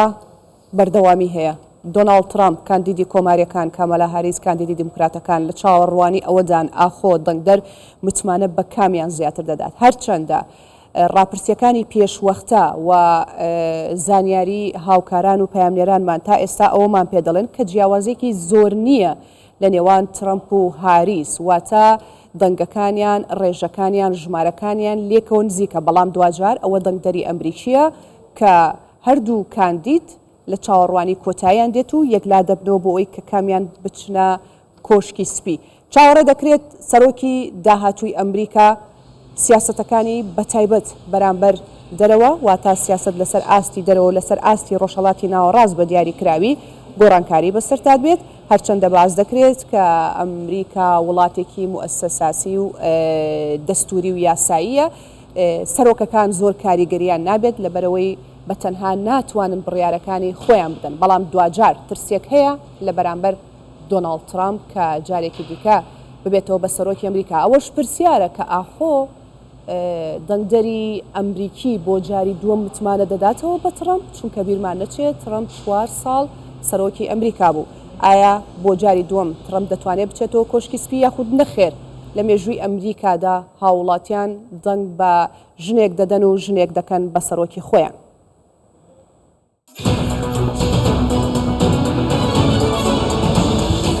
All she wanted to do is go to war with everybody. Because she, like Kamala, is a stupid person. I will fight to restore what Donald Trump and his hand-selected Supreme Court justices took away from the women of America.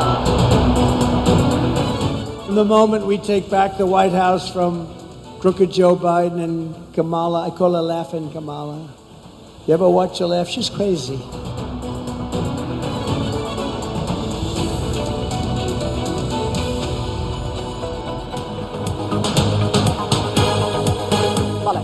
دووبارە سڵاتان لێبێ بەردەوامین لەگەڵتان لەگەڵ میوانە ئازیزەکانم لە شرۆڤەکردن بەردەوامین. ئێمە باسمان لە کەسایەتی ترامپ کاریگەری ترامپ کرد لە ناو ئەمریکا. ئێستا ئەو کاتژمێری کەماومانە بەلامانەوە گرنگە هەندێک باسی کەسایەتی کامالا هاریسیش بکەین کاندیدی کۆماریەکان وە جێگری جۆ بایدن سەرۆکی ئەمریکا و دواتر باسی سیاسەتی دەرەوەی ئەمریکا دەکەین لە ڕۆژهەڵاتی ناوەڕاست و هەندێک باسی کوردیش دەکەین لەو پرۆسێ بزین محلی عرابی کورد چیە لە هەڵبژاردنەکانی ئەمریکا، ینی بۆچی بۆ ئێمە گرنگ بێت کە کێ دەبێتە سەرۆکی ئەمریکا. با بگەڕێمەوە لای دکتۆر سام. سەرەکەم تێک نایەوە نیە؟ دکتۆر سامان زۆر باسی ترامپمان کرد، خەریب و داگیرمان بکە. با هەندێک باسی کەسایەتی کامالا هاریسیش بکەین. بۆ خۆی باز دەکرێت کە کامالا هاریس کەسایەتێکی زۆر دیار نییە و لەماوەی ئەو 4 ساڵەدا شتێکی ئیزافە نەکردو بۆ ئیدارەکەی ترامپ. ئێستش کە هەندێک قسە لەسەر ئیدارە و سیاسەتی ترامپ هەیە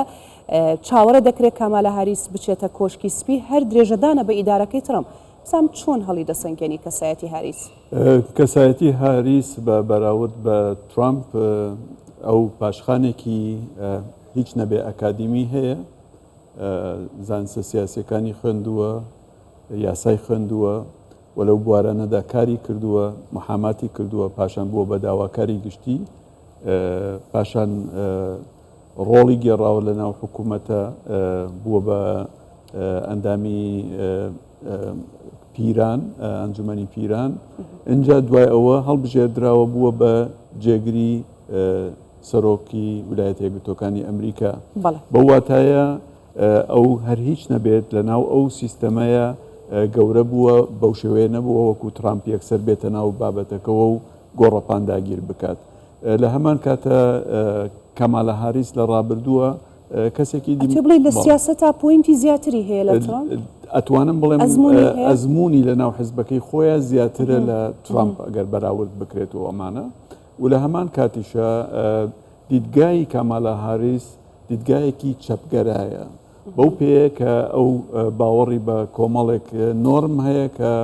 ئەمڕۆ بۆ ناوخۆی ئەمریکا گرنگی خۆی هەیە بۆ ئەو وڵاتانەی کە هاوپەیمانن لەگەڵ ئەمریکاشە گرنگی خۆی هەیە بەو واتایی کە ئەتوانێ ببێتە جێی متمانەی وڵاتانی ئەوروپا جێی متمانەی ئۆکرانیا بۆەوەی کە بەردەوامی هەبێت لە جەنگەکەیە و لە هەمان کاتیشە لەگەڵ ئەو بابەتەیە کە چارەسەرکردنی کێشەی با بڵێن فەڵەستینیەکان بە دوو دەوڵەت چارەسەر بکرێت ئەمە ئەوە ناگەێنێت کە ئەو پاڵپشتی بۆ ئیسرائیل ڕناگەێنێت یا بەردەوام نابێت لەسەر پاڵپشتێکی بۆ ئیسرائیل لە هەمان کاتیشە بۆ نمونە هاوسەرەکەی جووە کەمالە هاریس بێجگەلەوە کەمالە هاریس ئەگەر بێت و زیاتر گرنگی بە ناوڕۆک و ئەجیندەکەی بدەین وەکو مەسەن پاشخانێکی فکری خۆی تەرەفداری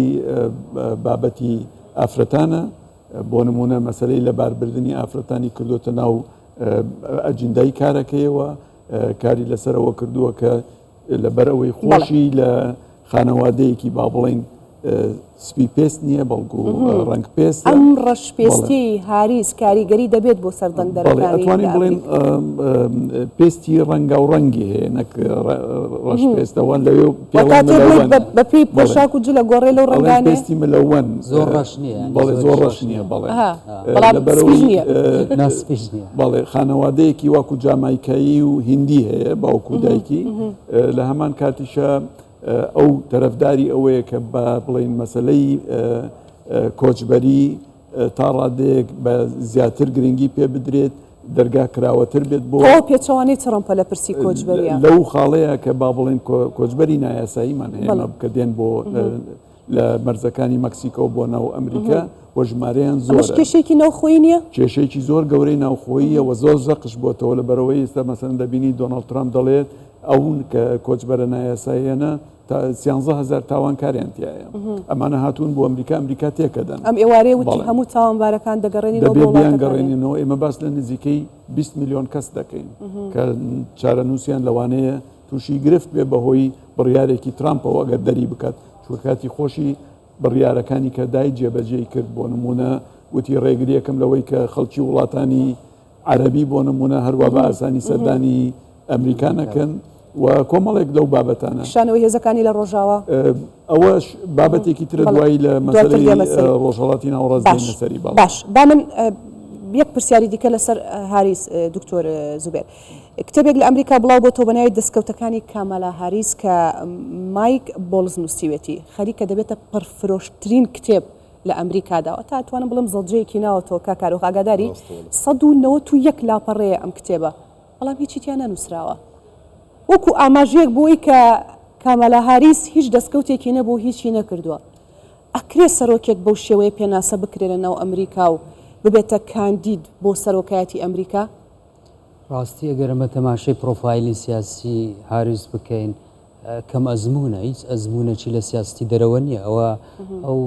ئەو یەکێک لەو ڕەخنە گەورانەیە کە بەڕاستی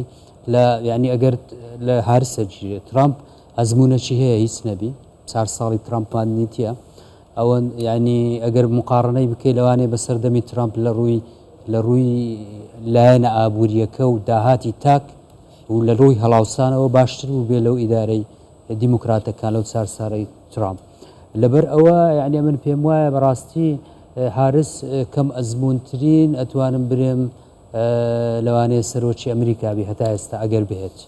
ئەگەر مقارنەت بکەین بەو پرۆفایلە دوور و درێژەی سەرۆکەکانی ئەمریکا هەیەی ئەوە ڕاستە بە نسبەت دەستکەوتەکان تۆر باسی کرد ئەزمونەچی لەوانەیە لە ناو حزبەوە هەبوو بێ بەس لە سیاسەتی دەرەوە ئەوەندەی ئەمن ئاگام لێبی و ینی هەتا ئەوەندەی ڕەخنەشی لێژیرێ ینی کە مەزمونە لە سیاستی دەرەوە ئەوەیەکە هەتا ئەگەر کە زۆر نزیکە بێت یعنی ئەگەر بێت ببێتە سەرۆکی ئەمریکاوە سیاستەکەی کەمالا هاریس سیاستی دەرەوەی بەشێکە بی یا درێژە پێدەری سیاسەتی بایدنەبی و لەگەر ئۆباما ینی زۆربەی توێژەرانێن هێلەکی تەری بەبی لە نێوان ئۆباما و لە نێوان بایدن لەبەر هەندێک ئاساییە ئەگەر بڵێن کەم ئەزمون بێ ئەزمونی نییە لە سیاستی دەرەوە دکتۆر محەممەد کامەلا هاریس ئەگەر ببێتە سەرۆکی ئەمریکا یەکەمین سەرۆکە کە کەم ئەزمون بێت زۆر کەم ئەزمون بێت لە سیاسەتی دەرەوەی ئەمریکا بە دیاریکراوی هاوڕێیت بەڕاستی کەمال هاریس منیش هاوڕام لەگەڵ هاوڕەکانم هیچ تایبەتمەندیەکی ئەو توێتیانە بایدن کە خۆی هەڵبژارد بە سەرۆک وەکو چەکێک بەکاری هێنا دوو سفەتی تیا بوو هەم ئافرەت بوو و هەم ڕەنگی جیاواز بوو ڕەنگی تۆخ بوو وەکو کاکتۆر سامەوتی ڕەشی تەواونی ئەکڵدا زانانی ڕەنگا و ڕەنگە بەڵێ بەڵێ بەڵێ بەس بەو هۆکارە هەڵبژێرا و تەمان یارمەتی حملی بایدنیا بە تەکید بۆەوەی دڵنێکی زۆرتری پێبێنێ بەڵام خۆ تەنانەت هەر کەماڵ هاریسنی خۆ ترامپیش خۆی بڵین لە ترمیەکەمی ئەزمونێکی ئەو تۆی نەبووە لە سیاسەتی بەڵام باسمان کرد کە ترامپ پارەکەی و عقلەکەی هەردووکی پێکەوە بەستۆ تۆ توانیوێتی کاریگەریەک دروستکە کامەلا هیچ کاریگەریەکی دروست کردووە نەکرد نەیکردووە نەکرد یعنی بەنسبەت بەڵام کەماڵم تەسەورەکەم لە ئاستی نێودەوڵەتیە بە شێوکی گشتی بە کەسێکی مڕێحتر ئەبینرێت ئینگلیزەڵە سیف پایر ئۆف هاندز یعنی دەستێکی ئەمینە بێت یعنی شتی هەڵەشە و شتی گەورە و شتی جرپنێتی لێ نابینرێت ئەمە طبعاً لە ئاستێکی نێودەوڵەتیە مرتاحی و ئاسوودەیە بە زۆربەی وڵاتانی جیان ترامپ حرەکاتی هەڵەشەی لە دەست دێت طبعاً لەو ناحیەوە ترامپ لای زۆر دەوڵەتی جیان ممکن نەخوازراوتر بێت ئەگەنا بڵێ کەماڵە هاریس شتێکی تایبەتمەندیەکی ئەو تۆی نەکرد باش بەڵام لەسەر کامەلاتەوە قسێ بکەی کاکارۆ وڵی کامەلا شانسێکی باشی ئەویش بە هەمان شێوە دەتوانم بڵێم شانسی زۆر بوو چونکە تەمەنی بایدن وای کرد کە ئەو بێتە پێشەوە ئەو سێبەری بایدن بوو ئەو کەمتر دەرەکەوت کە هەڵبژێرا بەڕاستی خەڵکی بەتواناتر هەبوو لە ناو دیموکراتەکان بەڵام چونکە ئافرەت بوو پێستی ڕەنجی پێستی ڕەنگا و ینی قسەیەکت کرد هەمووی ملەوەم بوو ڕەنگا و ڕەنگ بەڵام کە هاتە پێشەوە ینی ئەسڵەن ئەو خەڵک دەیگوت وەکو جێگری سەرۆکی سەرکەوتو نەبووە ینی تەقیم لەسەر کامەلا هاریس ئەوە بوو کە زۆر بەڵام حقیقت ینی ئەو ڕاستی بڵین بۆ کامەلا لەم سێ مانگەی ڕابردوو توانی ئەسپی خۆی باش تاودا توانی وەکو دکتۆر سامان ئاماژەی پێکرد لە دیبەیتەکە لەگەڵ ترامپە باش بەرنامەکانی بخاتە ڕوو و توانی تۆپەکە بخاتەوە مەلعەبی ترامپ بەوەی کە ئەو ڕخنەی لە بایدن دەگرت کە تەمەنی هەڵکشایە و پیر بووە و بۆتە پەکەوتە و هەتا دەیگوت سلیپی جۆ ینی جۆی خەواڵ و بەڵام خۆشی بە هەمان شێوە سێ چوار ساڵی ئەگەر فەرق هەبێ لەگەڵ بایدنە ینی ترامپیش بە هەمان شێوە ینی هەمان ڕخنەی ئاراستە دەکراوە بۆیە کامەلا هاریس ئێستا تەمەنی 6 ساڵە و بەڕاستی تۆزێ چست و چالاکتر بوو خاستن کە ئەو چانسەی درایە لەلایەن دیموکراتەکان و خۆی بە سێ مانگ ئەو ئەم پرۆسەیە بۆ کاندیدی سەرۆکی دیموکراتەکان و بەس بەڕاستی ئەم سێ مانگە وەکو باسم کردین توانی ئەسپی خۆی تاوداوە توانی ئەم پرۆژانی کە دیموکراتەکان هیانە بیخاتڕ و بەلایانی کەم یعنی ناو دیموکراتەکان و لە کۆنگری دیموکراتەکانیشە سەپۆرتێکی باشی کرا لە بۆیکەوە ببێتە سەر ینی ئەوەش کە ئافرەتیشە ئەوەش چانسێکی ترە کە ئەگەر چانسی هەبێ بێتە سەرۆکی ئەمریکا ئەوە ڕەسەشکێنی دیموکراسەتی ئەمریکانی ئەم دیموکراسەتی ئەمریکا کاملترە بێ چونکە 46 سەرۆک هاتووە خۆتان نزانن هەموو 46 هاتووە هەمویان پیا بوو ئەمە 47 بینە کە ئەگەر ببێتە سەرۆک وەکو ئافرەتێک دەبێتە ینی دیموکراسەتی ئەمریکا ڕاستی ئەوەی کە پێیان دەگوت گلاس سیلینگ ینی وەکو بڵێ هەمیشە بەربەستێکە بوو لە بەردەم ئافرەت کە نەگاتە پۆستی سەرۆکایەتی بەڵام ئەو گەر ئەو ڕەچەکە بتوانێت ئەو ڕۆسیە بشکێنێ دەبێتە ڕەسەشکێن دەستخۆش دکتۆر بەس یەک شتێک وەکو تێبینی ڕاستیەکەی لە ناو سیاسەتی ئەمریکا وانەی کە لە ناو خودی ئەمریکا متابعی دەکەن پێیان وایە کەسێکی وەکو جۆ بایدن کە پێشووتر با بڵێن جێگری ئۆباما بووە بە هەمان شێوە کامالا هاریس ئەمانە دەستکردی یاخۆت وەکو چۆنەڵێت لە ژێر سایی باراک ئۆباما کار دەکەن و تەنانەت درێژە پێدەری ئەو سیاسەتەن کە کاتی خۆی باراک ئۆباما دایڕشتووە چ بۆ دەرەوە چ بۆ ناوخۆ ئەم سیاسەتە لە زۆر حاڵەتە سەرکەوتوو نەبووە لە هەندێک حاڵەتە هەوڵی داوە سەرکەوتن بەدەست بێنێ ئەوەی کە پێی دەوترێ ئۆباما کێر و هەندێک بابەتی تری کۆمەڵایەتی کردە ناو خودی ئەمریکا بکە بۆ تاکی ئەمریکی گرنگە بەڵام بۆ دەرەوە جۆرێک لە پاشاگەردانی دروست کردو دەتوانین دوایی بینە سەری و قسەی لەسەر وڵای شتێک لام بۆ بە پرسیار بە ئەوت لێ بپرسم جا بچمە لای بەڕێزار ئەو ڕەنگا و ڕەنگەی کە باست کرد ئەو ملەوەنیەی بەو شێوەی وتە من شێوەکار و هونەرمەندیشم ئەمە مەرغوبە لە کوردستان ئەم ملەوەنی و ئەم ڕنگ و خۆی مەسلەی وشەکە خۆی ڕەشپێست بۆ نمونە لە عورفی ئەوروپیا بەکار ناهێنێ وشەی بلاک مەسەرم بۆ نمونە کە شتێکی نەگاتیفە ینی نەرێ نییە کە وەکو چۆن ڕێگسپەرستیەکی تایەوەمانە بۆیە پێیان دەڵێن ملەوەن کەسەکە با بڵێن بە باڵمانی پێی دەوترێ فاربیک با بڵێن لە خۆمان مەرغوبە ملەوەنیە بار بڵێن ملەوەنێ باش بڵێ ڕەنگی قرار بە دکتۆر ینی ئەوە دەبێت لە ڕووی ئێتمۆلۆژی و شەیەک بدۆزینەوە کە گونجاو بڵێ بۆی کە ئێمە هەڵی زمانەوانی تیانەکەینەوەمانە بۆی کە مەجمعی منەڵم ئەو پێستە مەرغوبە واز لە هەموو وشەکە بێنە پێستەکە لە ئەوروپا مەرغوبە نازانم لە هەرێمی کوردستان ئەویان زیرەکانە وەڵامیەوە دەست خۆش دیپلۆماتکارین سپاس دەکەم دکتۆر زوبێر با بێمە سەر ئیدارەی بایدن سیاسەتی دەرەوە ڕۆژهەڵاتی ناوەڕاست و بیبەستینەوە بە کوردەوە بیرمان نەچێت لە سەردەمی ئیدارەی بایدندا ئەتوانین ناوی بنێین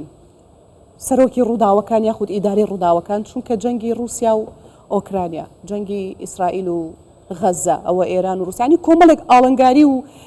گرژی و ئاڵۆزی لە ڕۆژهەڵاتی ناوەڕاست ڕووی داوە ئایا ئەمانە کاریگەری لاوازی ئیدارەکەی بایدن بوو وای کرد ئەم کێشانە و ئاڵنگاریانە ڕووبدا لە ڕۆژهەڵاتی ناوەڕاست وەک ئەوەی کە باز دەکرێت بەخۆی گەڕاستی تەوێ ینی ئیدارەی ئەمریکا ئەگەر بە مێژووی سیاستی دەرەوەی ئەمریکادا بچێەوە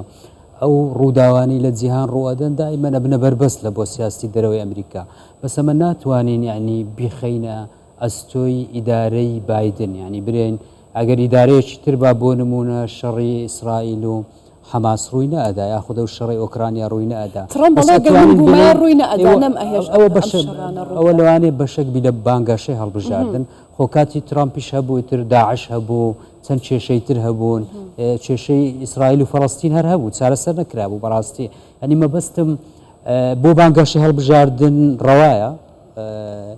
تو بڵێ ئەگەر ئەمن بام ئتر چارەسەر مەکرد بەڵام بەڕاستی ئەگەر بە مێژووی سیاسی دەرەوەدا بچی نەخێر یعنی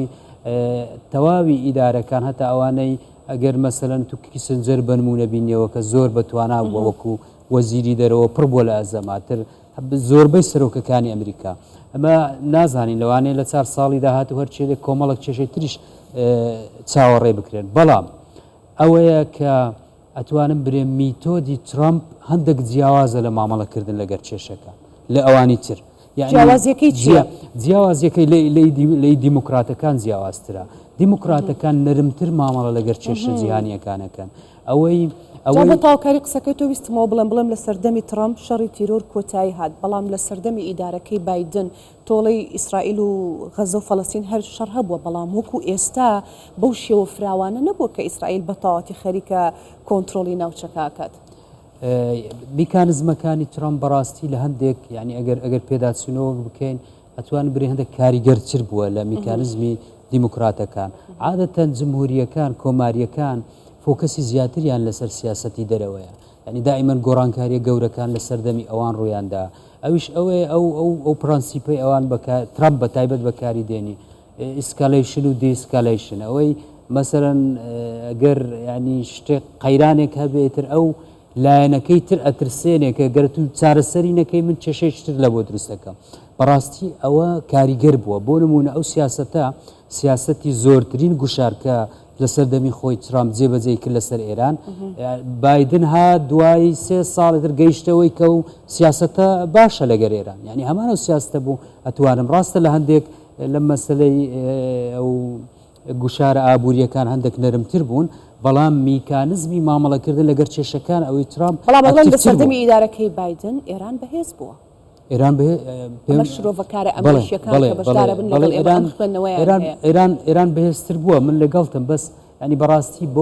بۆ ڕوانگەیە سیرکە برین ئەگەر ئەو ئیدارێ بە ئەوە ڕووی نەئەدا من زۆر لەگەڵ ئەوە نیم بەس ئەتوانم برێ میکانزمی کۆماریەکان بۆ مامەڵەکردن لەگەر قەیرانە جیهانیەکان کاریگەرترە لەو میکانزمەی دیموکراتەکان مێژووی سیاسەتی ئەمریکا دەستخۆش دکتۆر زبێر دکتۆر محەممەد کەواتە میکانزمی کۆماریەکان یا دیموکراتەکان بۆ ڕۆژهەڵاتی ناوەڕاست کامیان باشە بە بڕوای من یەکی لەو شتانەی کە گرنگە لام ئاماژەی پێ بم کە یەتە سەر ڕۆژهەڵاتی ناوەڕاست ئەبێ سێری بەرژەوەندەکانی ئەمریکا بکەین بەرژەوەندەکانی ئەمریکا سابتە یعنی من دائم بە گرنگی ئەزانم کە ئینسان گۆڕانکاری لە استراتیج و تەکتیک تێکەڵ نەکا لەگەڵ سیاسەتی دەرەوە سیاسەتی دەرەوە کە ئامانجە کە بۆ چوونە کە تێڕوانینە بە شێوکی گشتی سابتە هەندێک گۆڕانکاری استراتیجی و تەکتیکی ممکنە ڕووبن بە شێوکی گشتی حەزەکەم بڵێم کە کەماڵە هاروس سەرۆک بێ یان ترەمپ لە سێ قەزیەی نێودەوڵەتیە گۆڕانکاری ڕوونایەت اللهم ئەو قەزیانە مۆزوعی چین و تایوان مۆزوعی فەلەستین و ئیسرائیل و مۆزوعی ئۆکرانیا و رووسیا یعنی بە هیچ شێوەیەک چاوەڕوانی ئەوە نەبین ئەمریکا هێزی سەربازی گەورە بجوڵێنێ لەسەر ئاستی ئەم سێ قەزیە مەگەر دەسەڵاتی نییە ناوێ ئەم قەزیانە یەکلا بکاتەوە نەهر بە هیچ شێوەیەک پێویست ناکە خۆی تێوە بلێنە و سەربازی خۆی بجوڵێنێ ئیلا وەگوتم قەزەیەکی زۆر گۆڕانکاریەکی حدەسێکی زۆر گەوەکو 11 سەپتەمبەر دکتۆر محەممەد ئەخلوجا بوو 11 سەپتەمبەر ڕوویا بوو ئەفغانستان يعني واضح بقاعدة اللي هو امباسي گۆڕانکاری زۆر گەورە بەستمۆیە لە عێراقدا چەندەها ملیار دۆلاری صرف کرد چەندەها زیاتر لە 5,000 سەربازی ئەمریکی ئەوە جای باسی منژەڵم گۆڕانکاری گەورە ڕووبات اینجا مەگەر هێزی سەربازی بجوڵێن لەسەر ئەم سە قەزیە بەڵام گۆڕانکاری زۆر گەورە ڕوونە گۆڕانکاری کە ئەوتۆ نەبین نە لە لێوان کەماڵ هاروس نە لێوان ترۆمپە بەنسبەت قەزەی فەڵەستین و ئیسرائیلی شەوە ترەمپ وازەحە کە پشتگیری لە دوو دەوڵەت ناکات کەماڵە پشتگیری لە دوو دەوڵەتەکە بەڵام پشتگیری سەربازی بۆ ئیسرائیل بەردەوامە بێ بەڵام هەندێک ممکنە مەرجوشتیە بێ ترەمپ ڕەمە مەرجەکانی کەمتر بێ گۆڕانکاریەکان جزئین بەڵێ و بەنسبەت بڵین کەماڵۆ ئاگام لێ بوو بە تایبەت لەگەڵ دەنگدەری مشگنە زۆر جەختی لەوە کردووە کە شەڕی گەزە بێ ڕاگیری ئەوە تاڵەن ئەوە بوو بۆی دەنگدەری مسلمان و ئانە بەلای خۆیان ڕاکێشێ بەڵێ بەنسبەت قەزەکانی ترەوە ئۆکرانیا و رووسیا تەسەورم وایە هەر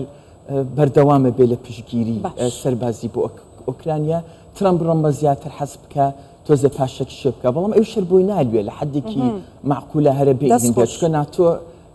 لە مۆزوعەکە دوای حەزەکەم بێنێ بەسەر باسی کوردستان و عێراقیش باسی کوردستان و عێراقی شەکەم پرسی ناتۆشم هەیە کە لە ئەگەری کشانەوەی ترەمپ لە ناتۆژەوە یەکێکە لە ئەگەرەکان باسەکرێ کاکاروق دوای پێم خۆشە لەسەر ئەو سێ قەزەی کە دکتۆر ئاماژەی پێکرد ئەڵێ ئەم سێ قەزەیە ترەمپ یەکلای ناکاتەوە ئەمریکا یەکلای ناکات ترەمپ لە کەماڵە باش دەستخۆش دوایی بەس من ئێستا هاوکارم ئیسا حەسەنمان لەگەڵ دەبێت ئیسا ئەتەوێت چیمان پێ بڵێ پێم وا بێت شرۆڤەکارێکت لەگەڵدایە پرسیار و گفتوگۆت هەیە لەگەڵیا گفتوگۆکەی خۆت بکە ئێمە لێرە گوێت لێگرین بەڵام زوو بگەڕێرەوە لامان ئیسا باش ژینۆ من تاوکو ئێستا لە بنکەکانی دەنگدان بووم بزانم چیەک زۆرێ پرۆسە هەڵبژاندن لە ئەمریکا چۆنچۆنی بەڕێوە ئەچێ و قسەم لەگەڵ زۆر لە خەڵکی ئەوێ کردووە کە بۆ چوونیان چێ لەسەر پرۆسە هەڵبژاردن لە ئەمریکا ئەوانیش وەکو چاودێرانی سیاسی وەکو هەموو لایەک ینی زۆر بە پەرۆشن بۆ بەڕێوە چۆنی ئەم هەڵبژاردنە ینی بەڕاستی زۆریشان ئەوان نەشاردەوە کە هەندێک ترسیانە هەندێک نیگەرانیان هەیە لەوەی کە دوای ڕاگەیاندنی ئەنجامەکانی هەڵبژاردن ئەگەر بەدڵ یەکێک لە کاندیدەکان نەبێ بە تایبەت دۆناڵد ترەمپ ڕاگە هەندێک شەڕ و ئاژا و هەندێک ناخۆشی لەنێو ئەمریکادا دروست بێ بەڵام هەمویان دی چاوەڕێی ئەوەکەن کە هەڵبژاردنەکە بەبێ هیچ کێشە و هیچ گرفتێک بەڕێوە بچێت ئەنی ئەوەندێ من چاودێرم کردووە لە ماوەی ڕابردوودا کێشە و گرفتێکی وە بۆ هەڵبژاردن دروست نەبوو کە بۆ نمونە لە ویلایەتێک یاخۆت لە ناوچەیەک کێشەیەک دروست بێ بەڵام من بەلاشمەوە گرنگە ینی بۆ چوونی هاوڵاتیانی کوردیش لەسەر هەڵبژاردنەکە بزانن بە تایبەت ئەوانەی کە لە نزیکەوە چاودێری پرۆسی هەڵبژاردننی ئەمریکا دەکەن. من ئێستا میوانێکم هەیە کاک وەیس دزەی کە شرۆڤەکاری سیاسی و پسپۆڕی بەڕێوەبردننی سیاسەتە، منەمەوێت سەبارەت بەو هەڵبژاردنە چەند پرسیارێکی لێ بکەم. کاکەوەی زۆر سپاس بۆ ئەم دەرفەتە بەگشتی ئەوەندەی چاودێری پرۆسی هەڵبژاردنت کردووە لەو چەند کاتژمێرە پرۆسەکە چۆن بەڕێوە چێ؟ پرۆسەکە بە شێوازێکی جوان بەڕێوە دەچێت، یعنی بەبێ مشکلە ئەکید لە لای کۆماریەکان و بە تایبەتی ئەوانەی کە پیان دەڵێن ماگا سپۆرتەرز دائیمان ینی چۆن بڵێن داوتەچیان هەیە وا دەزانن ئەو انتخاباتی 2020 لە دەستیان دزرا بوو و بۆیەش ینی بەڕانگاربوونەوەی زۆری لێکەوتەوە. بۆ نمونە جانیوەری 6 دیمانەکانمان بینی کە چوون بۆ کاپیتۆڵ و چیان کرد. ئەم گوتارە ئێستا لە کۆماریەکان ئەبینیتەوە کە ئەگەر بۆ من هاوشەوی 2020 هەڵبژاردنەکە نەبنەوە جانیوەرێکی 6 جانیوەرێکی دیکە ڕووبداتەوە، بەخۆی هەموو شتێک محتەمەلە و بزات وەچی باسی دۆناڵد ترامپ دەکەین، چونکە دۆناڵد ترامپ فنۆمینایەکە کە لە ناو سیاسەتی ئەمریکا فنۆمینایەکی نوێیە و بیس و سەپۆرتەری دۆناڵد ترامپ زۆر متعاتفن لەگەڵ ترامپ و پێشبینی دەکرێت کە ئەگەر بێت و ئەنجامی هەڵبژاردنەکان بە شێوازێک لە شێوەکان نەچێت ئەوە بەڕانگەر بوون. بەڕای ئەم هەڵبژاردنە بۆن دەکرین کە بۆندە باس لە ویلایەتە یەکلاکراوەکان سوینگ ستەیتەکان ئەکرێت و سوینگ ستەیتەکان بۆ ئەتوان ئەنجامی هەڵبژاردن لە ئەمریکا دیاری بکەن چێ بێتە سەرۆکی ئەمریکا. بەخۆی کاکای ساگامە تەمەشای سیستەمی هەڵبژاردننی ئەمریکا بکەین بێ لە پاپیولەر ڤۆت کە پێ دەڵێن دەنگدەری گشتی پرۆسەکە ئەلەکتۆرال کۆڵێجە ئەوەیە کە دەستنیشانی سەرۆکی ئەمریکا دەکات و ئەلەکتۆرال کۆڵێج سیستەمەکە چۆنە هەر ویلایەتێک موستلی دەچن دەنگ دەدەنە ئەو ئەلەکتۆرال ئەو ئەشخاصانەی کە زیاتر تعبیر لە بیر و ڕاو بۆچوونەکانیان دەکەن و بۆ نمونە ئەگەر ویلایەتێکی وەکو نێڤادا وەرگین کە 6 ئەلەکتۆرال ئەوەی هەیە 6 ئەلەکتۆرال ڤۆتی هەیە، ئەگەر بێت و لە نێڤادا کە ویلایەتێکی سوینگ ستەیت پێ دەڵێن 50-1 بۆ ترامپ بچێت ئەوە هەر 6 ڤۆت دەنگ بۆ ترامپ دەچێت. ئەگەر بێت ئەم سارە بکەم لە بەرەوەی خۆت پسپۆڕی سیاسەتی لە یەک لە زانکۆکانی ئەمریکا خوێندوتە، بەڕای تۆ هیچ جیاوازیەک لە سیاسەتی دەرەوەی کۆمار و دیموکراتەکان هەیە بەتایبەت بەرامبەر وڵاتان ڕۆژهەڵاتی ناوەڕاستە؟ ئەکید زۆر جیاوازی لە نێوان هەردوو کاندید هەیە و بزات ئەم جارەیان بەخۆی بەعام کە ئێمە باسی کۆماریەکان دەکەین establishment Republicanمان هەنا و conservative business و conservative Republicans کە زیاتر establishmentin لەگەر دامودەستگا و مؤسسەکانی حزبی کۆماریەکانن. بەڵام لەو ڕۆدا فنۆمینایەکی نوێ هەیە کە ماگایە کە داخلی ئەم جوڵانەوە بووە، جوڵانەوەی متەحافظەکان، جوڵانەوەی کۆنسەرڤاتیڤەکان و ئەکید ینی فەرق و جیاوازی زۆری هەیە لەگەڵ هەموو ئەدمینستریشنە و حکوومەتە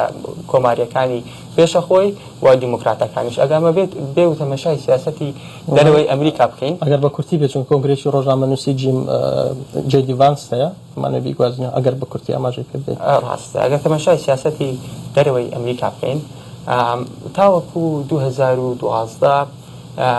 ینی جۆرێک چۆن بڵێن ئستقرارێکی پێوە دیار بوو و استقرارەکە چۆن بوو مەسەلەن کۆنتێنمنتی سۆڤێت یونیۆن بوو و فکرەکە لێرە ئەوە بوو کە ئێمە دەبێت دنیایەکی گلۆبەڵایزمان هەبێت لەسەر بنەمای فری ترید مامەڵە لەگە یەک بکەن و ئەگەر بێت و ئەم شتانە بێتە کارەوە بێتە دی ئەمە ئەو وڵاتانی کە لە لای ئەمریکاوە لە لای اقتصادی جیهانیەوە مهمە ئەوە خۆیان لەگەڵ ئەمریکا ڕێک دەخەن هەم لە ناحیەی ئابووریەوە و هەم لە ناحیەی ئەمنیەوە بەڵام ببرەوە کۆنگرۆسی ڕۆژنامەنووسی هەیە لەبەرەوە زۆر حەزمە کرد زیاتر لەگەڵت بم بەڵام کۆنفرانسێکی ڕۆژنامەنووسی ژینەوە ئەگەڕێمە لای تۆ باشە ئیسا یەک پرسیارێکم هەیە کامە پرسیاری میوانەکانمە بۆ تۆ دکتۆر زبێر ئەڵێ بابزانین ڕێژەی بەشداری دەرکەوتووە هیچ ئامارێک هەیە هیچ شتێک لە بەردەستە یاونەی تۆ زانیاری تەبێ ژینۆ تاوەکو ئێستا هیچ ئامارێک نییە لەبەر ئەوەی زووە ینی بەشێک لە بنکەکانی دەنگدان ئامارەکان بڵاو ناکەنەوە هێشتا ماوێتی ڕاستەکەی تاوەکو ئامارەکان بڵاو بکرێنەوە تۆ شتێک لەسەر هەیە ئەگەرەکەم شتێکی هەیە ئەوێ لەسەر ئەم بڵێ ئێمە تەماشای سوینگ ستیتەکان بکەین هەفت سوینگ ستیتمان هەنا لەوانە نۆرت کارۆلاینا پێنسیلڤینیا نەڤادا ئاریزۆنا میشیگن ویسکۆنسن جۆرجیا ئەگەر بێت و هەموو دەنگەکان کۆبکەینەوە ئەوانەی کە مەسەلەن پشتڕاستین لێ دیموکراتەکان تقریبا 220 دەنجی ئێلکتۆرال کۆڵج خەڵتەکانەوە و ئی کۆماریەکان نزیکترە لە 230 بەڵام ئەو سوینگ ستیتانە دێنە ینی ڕۆلی خۆیان دەبینن ئەگەر بێت و میشیگن و ویسکۆنسن بۆ دیموکراتان یەکلایی ببێتەوە و پێدەچیت بۆوان یەکلایی ببێتەوە و لە هەمان کاتدا ڤەرجینیا وەگەر نۆرت کارۆلاینا بۆ کۆماریەکان یەکلایی بۆوە و جۆرجیا و ئاریزۆناش و لە هەمان کاتیشدا برێن نێڤاداش بۆ کۆماریەکان یەکلایی بۆوە متەوەقعە کە ئەوەی ئەو ئەنجامەی هەڵبژاردنەی یەکلایی دەکاتەوە پێنسیلڤینیا ویلایەتی پێنسیلڤینیایە بۆ چونکە 19 کۆڵجی هەیە و گەردەنگەکانی دیموکراتان یەک دێەوە بە میشیگن و ویسکۆنسنەوە تقریبا دەگاتە 251 دەنگ کۆماریەکانش لە 268 دەستەکان خۆش بێت بەڵێ ژینەوە گەڕێمە لای تۆ سواز بۆ هاوکارم ئیسا و بۆ میوانەکەت وەیزدزەیی سوپاسانەکەم بۆ گفتوگوۆیە بەڵێ دەگەڕێمەوە ستۆدیۆ بۆ لای میوانەکانم بەڕێز کار و خاتمە لای تۆ لەسەر قسەکانی دکتۆر محەممەد وتمان باسی ئەو قەزیانە بکەین کاڵێ سێ قەزیە لە ڕۆژهەڵاتی ناوەڕاست کە ئەمریکا یەکلای ناکاتەوە قسەتە بوو لەسەری پێم وایە ئەگەر ترامپ بێ ئەمە لەبەردەم چەند سیناریۆیەکین ئەگەر بەس ئەوتی ترامپ یا کامەلا هاریس هیچ گۆڕانکاریەک ناکات یعنی پێم وایە ئەگەر بێت و کامەلا هاریس بێت بڵێ ئەم سیاسەتەی بایدن لە 4 ساڵی ڕابردوو درێژەی دەبێ بەردەوام دەبێ و ئەگەر ترامپ بێ پێم وایە گۆڕانکاریەکی زۆر دەبێ بۆ ڕوبەڕووبوونەوەی ئەم قەیرانانەی کە هەیە لە ڕۆژهەڵاتی ناوەڕاست چونکە ترامپ بە ئاراستەیەکی ترامپ تونترە بێ پشتگیریەکی ڕەها بۆ ئیسرائیل دەرەبڕێ ئێمە دەبێت لە بیرمان بێ سەردەمی ترامپە باڵوێزخانەی ئەمریکا لە تەل ئەبیب بۆ گازراوە بۆ ئۆرشەلیم و بۆ قودس کە ئەمە بڕیارێکی زۆر بوێرانە بوو هیچ سەرۆکێکی ئەمریکا نەوێرا بوو پێشتر خۆری ئەمە بکەوێ یان بە بڕیارێک جۆلانی دامپیانەکە وەکو خاچی ئیسرائیلە کە ئەمەش پێشتر نەبووە جا ترامپ تونترە بێ لەگەڵ دارودەستەکانی ئێران و ترامپ ڕەنگە چۆن قاسم سلەیمانی و ئەبومەهدی مەهەندیسی کردە ئامانج و چۆن ئەبوبەکر بەغدادی کوشت ئەوها لەگەڵ حەشدی شعبی لە ناو دووکەوانە وەلائیش لە عراقیشە تون بێ و ترامپ پێم وایە بە تەواوی دەوێ ئێران بخاتەوە ناو سنوورەکانی و لە پولپۆی بخا و ترامپ لەگەڵ ئەوەیەکەوە پشتگیرێکی ڕەهای نەتەنیاهۆ و ئیسرائیل دەکا بۆ ئەوەی کە گورزی کەمەرشچێن لە ئێران بدەن تاوەکو ئێران دەستی نەگاتە چەکی ناوچش بەڵام بیرمان نەچێت لە بەرامبەردا ڕوسیاشەیە بەڵێ خۆی ترامپ لەگەڵ ڕوسیاشە ئەو وعدەی داوە چەند جار گوتیەتی من بە 24 کاتژمێر ئەتوانم شەڕی ڕوسیا ئۆکراین ڕابگرم چونکە هەموو فەندەکانی کە ئێستا ئەمریکا لە سەردەمی ئیدارەی بایدن بۆ زلنسکی و ئۆکرانیا دەیدا بە $100 میلیارد و پاڵپشتی لۆجستی و چەک و تەقەمەنی ئەوانە هەمووی دەبڕێ چونکە لەگەڵ ئەوە نیە کە پارەی ئەمریکا ئەمە وای کردووە ترس لای هاوڵاتیان یە ئۆکرانی دروست بێت بۆی کە زیاتر میل بدەن بەوەی کە کامەلا هاریس سەر بکەوێت نەک هەر هاوڵاتیانی ئۆکراینی هەر بەعام ئەوروپا بەگشتی ئەوروپا و بەتایبەت ئەندامانی ناتۆ هەمویان ئێستا قەلەقن لە من لە ئێمە زیاتر بە چڕی چاودێری هەڵبژاردنەکانی ئەمریکا ئەکەن چونکە کە ترەمپ گەڕێتەوە بەڕاستی کارەساتە بۆ بەشێک بۆ یارەکانی ئەمریکا هاوپەیمانەکانی ئەمریکا بەر لە نەیارەکانی یعنی ترەمپ بگەڕێتەوە نازان چۆن مامەڵی لەگەڵ بکەن ترەمپ کۆمەڵێک شەرتی قورسیان مەرجی قورسیان مەسەلا ئەسپێنێ دەبێت 102 داهاتی گشتی وڵاتەکان ئەندامانی ناتۆ بیدەن دەبێت ینی لەگەڵ ئەنی ترەمپ ئەترا بڵین ڕێکەوتنامەی مەناخ ناکە ئەوەی کە ڕێکەوتنامی پاریس بۆ ئەکەشوهەوە دێتە دەرەوە دیشان ینی لە کۆمەڵێک ڕێکەوتنامە دکتۆر سامان شامەژ پێکرد دێتە دەرەوە ترەمپ کێشەی ترەمپ بڕیاردەرێکە کە ناگەڕێتەوە بۆ پرۆسی بڕیار لە ناو کۆشتی سپی چونکە دەبێت خات و ژینۆ بڵێ دەتوانێت خات و ژینۆ پرۆسی بڕیار لە کۆشتی سپی چەند لایەنێک بەشدارن تێیدا لەوانە پنتاگۆن وەزارەتی بەرگری وەزارەتی دەرەوە و تینکتانکەکان و ئەوەی کە پێ دەڵێن ئەنجومەنی ئاسایشی نەتەوەیی و هەروەها ڕاوێژکارەکانی لە کۆشتی سپی ناتوانن بڵێ هەر ئەمەیڵەن سەرۆکەکان بەتەنیا ناتوانن ئەمریکا بەڕێوە بەتوانێت لە خولی پێشوە بینیمان بەبێ گەڕانەوە بە تەلەفۆنێک ڕێی بە تورکیادا گلۆپسۆزی بۆ هەڵکرد بۆ کە بچێتە ئەفرین و سەرەکانێ و بۆ گرێسپی و ئەوانەی هەموو جا تۆ دەرگاکەت کردەوە بۆ ئێمە با بێمە لای دکتۆر سامان دەرگای کوردستانی بۆ کردینەوە کاکارۆخ ئەمانوێ باسی کورت بکەین لەو پرۆسەیە وەکو باسم کرد دکتۆر وتم باشە ئێمە لە کوردستان کورد بە شێوەیەکی گشتی بۆچی هەڵبژاردنەکانی ئەمریکامان بەلاوە گرنگە چ کاریگەریەکێ بێ ئێمە وەکو کورد دەبێت بەو شێوەیە تەماشای بکەین کە ویلایەتە یەکگرتووەکانی ئەمریکا زلهێزە تا ئەم ساتە وەختە هەژمونێکی فراوانی هەیە لەم ناوچەیە بە حکمی ئەوەی کە بنکەی سەربازی هەیە چ لە هەرێمی کوردستان چ لە عێراق چ لە ناوچەکە چ لە قەتەر و نزیکەی زیاتر لە 40,000 سەربازی لەم ناوچەیە با بڵێن سەقامگیر کردووە بە مەبەستی کارکردن بۆ بەرژەوەندەکانی خۆی پاراستنی بەرژەوەندەکانی لە ناوچەکە و ئەمەش وای لێ کردووە کە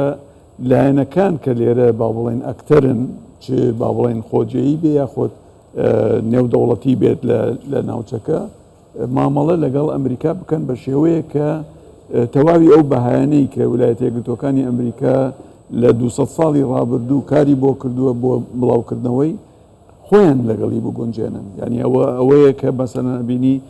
وڵاتێکی وەکو عەرەبستانی سعودی کرانەوە بەخۆیەوە دەبینێت ئەوەیە دەبینیت کە مەسەرەن هەندێک لە وڵاتان لە چوارچێوەی سنووری خۆیان ناتوانن هەنگاوی زیاتر بنن بۆ ئەوەی کە دەرنەچن لەو ڕێسا و ڕێچکانەی کە ویلایەتە یەکگرتووەکانی ئەمریکا دایناوە بەو واتایە بە نسبەت ئێمەی کوردەوە طبعا سیاستی دەرەوەی هەرێمی کوردستان سیاستێکی ئۆپن دۆر پۆلیسیە سیاستێکە کە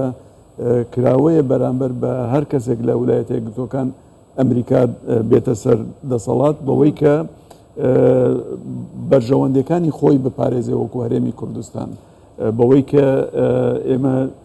گرفتمان لەگەڵ سیستەمێک نییە لەوێ بەڵکو ئەو سیستەمەمان پێ قبوڵە ئێمە ئاراستەیەکی ڕۆژاواییمان هەیە و بەهاکانی ڕۆژاواشمان لێرە قبوڵە ئەوەی کە پەیوەست بێ بە دیموکراسیەوە بە مافی مرۆڤەوە بە پێکەوە ژیانی ئاشتیانە ئەمانە هەموو ئەو بەهایەنن کە ئێمە کاری بۆ دەکەین وەلامان کاتە لە کەیسێکە کە ئێمە هاوبەشێکی استراتیژی ویلایەتە یەکگرتووەکانی ئەمریکین ئەوەش بەرەنگاربوونەوەی تێرۆرە ئەمانە هەمووی وا لێ کات کە ئێمە بە چاوێکی گرنگەوە تەماشای ویلایەتە یەکگرتووەکانی ئەمریکا بکەین چونکە ئەو پرۆسەیە و چاو سێری ئێماکەن بە دڵنیاییەوە ئەوان لە پەیوەندێکی دیبلۆماسی زۆر باشن لەگەڵ ئێمە هاوکاری هێزی پێشمەرگە دەکەن و لە هەمان کاتیشە قەوارەی هەرێمی کوردستان بەو شێوەیە کە لە پاش 92ەوە دامەزراوە لەلایەن ویلایەتە یەکگرتووەکان و هاوپەیمانانەوە دەپارێزرێت ئەگەر بەو شێوەیە نەبوایە زۆر دەمێک بوو وڵاتانی دراوسێ بە شێوەیەکی تر مامەڵە و ڕفتاریان لەگەڵ دەستخۆش دکتۆر لە کۆتاقسەکانی دکتۆر سامانەوە دکتۆر زوبێر تاکەی وڵاتانی هاوپەیمانان خود وڵاتێکی وەکو زلهێزی ئەمریکا قەواری هەرێمی کوردستان دەپارێزێ لە ناوچەکە خۆی بەڕاستی تا بەرژەوەندەکانی خۆی کۆتایی دێدەیە خود نەخێر هاوپەیمانێکی استراتیژی هەرەکۆی دکتۆرامانم ئەتوانم بڕۆیم کورد وەکو هەرێمی کوردستان بەڕاستی لەوانەیە وەکو پرسی کوردیش بەس با بڵین وەکو هەرێمی کوردستان ئەتر لە خۆشببختی بیان لە ناخۆشی بێ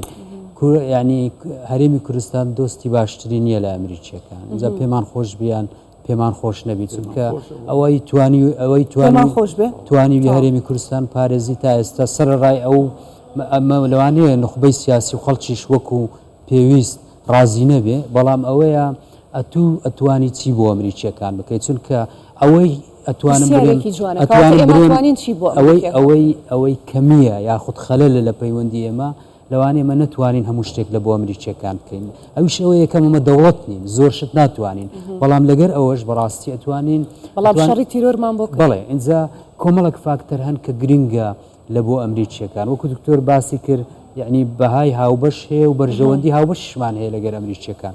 ئەو فاکتەرەی کەوا کە هەرێمی کوردستان و ئەمریکا لێک نزیک بکاتەوە شەڕی دژە تیرۆرە کاتە ئێستا ئێمە لە هاوپەیمانین لەگەر ئەمریکیەکان و لە بیرمان نەچی ئەمریکیەکان مانگانە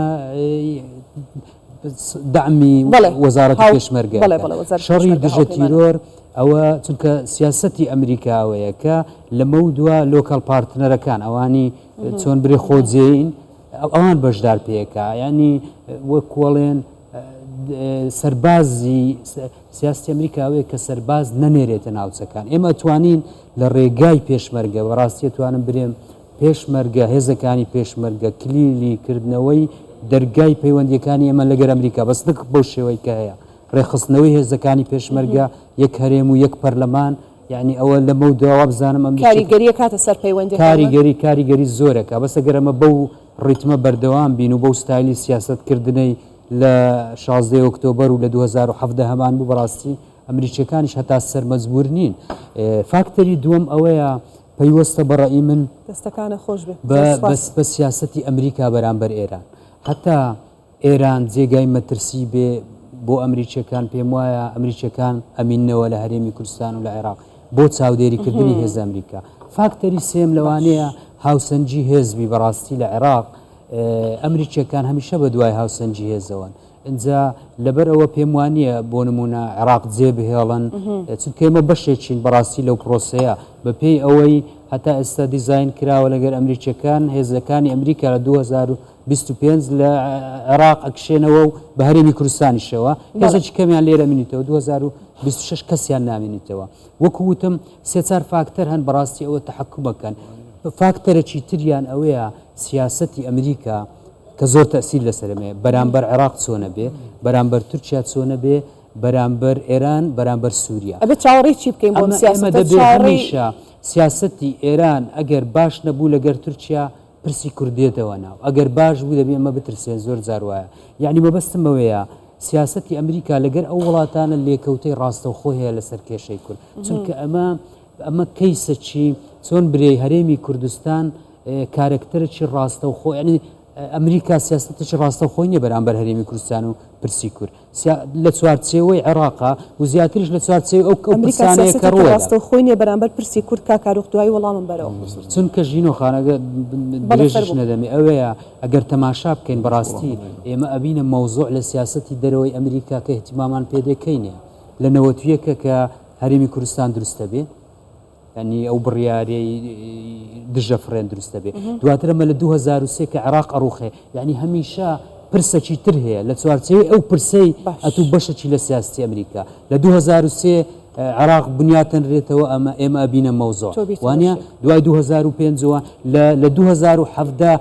کەیسەکی تر ڕووەدا کە داعشە دیسان پرسی کوردێتە ناو عادەتەن هەموو ئەمانە وای نەکردووە هەرێمی کوردستان وەکو قەوارێکی سربەخۆ لەم هەموو جەنجاڵی ڕۆژهەڵاتی ناوەڕاست ببێتە لانکەیەکی ئارام و سەقامگیر ڕاستەکەی کاریگەریمان هەیە کاری ئەزانیت چێ کاریگەریەکە وەکو وتم پەیوەستە بۆ ڕووداوانەی کە هەیە بەڕاستی ئەتوو ئەکتەرێکی سربەخۆنی وەکو تۆپەکانی بلیار یعنی تو بەخۆت بەتەنیا ناتوانێت کارکتەرێکی نادەوڵەتیت کارکتەرێکی نادەوڵەتی هەندێک جار ئەبیە بەشێک لەو یاریانەی کە کرێن چۆن خۆتە بینیەوە یعنی ئەتو ناتوانانی یاری لەبەرەوەی دەوڵەت نیە دەستخۆش بجا بە دکتۆر محەممەد پرسیارێکم لێ هەیە دکتۆر سامان دوایی پێمان بڵێ بۆ چیوانە دکتۆر محەممەد ئەگەر ئەمریکا لە ڕۆژهەڵاتی ناوەڕاست بڕوا چی بەسەر هاوسەنگی هێز دێ و ئەگەر بمێنێتەوە چی لێ دێ قسەکەمان لەسەرەوەی بەڵێ پێشەکی بەتایبەت بۆ کورد بەڵێ حەزەکەم پێشەکی لای جەنابەت و بۆ بینەرانتان ڕوون بێ کە کەماڵە بێتە سەر حکمیان ترمپ هیچ گۆڕانکاریەک ڕوونادا نسبەتەن بە سیاستیان بەرامبەر بە هەرێمی کوردستان چونکە سیاستی ئەمریکا بەرامبەر بە هەرێمی کوردستان سیاستە گشتێکاکەی نەکرد سیاستی دەرەوە گۆڕینی سەرۆکەکانە سیاستیان چونکە سیاستی دەروی ئەمریکا بەرامبەر بە هەرێمی کوردستان پشت دەبەستێ بە سێ خاڵ یەکەمیان پشت دەبەستێ بە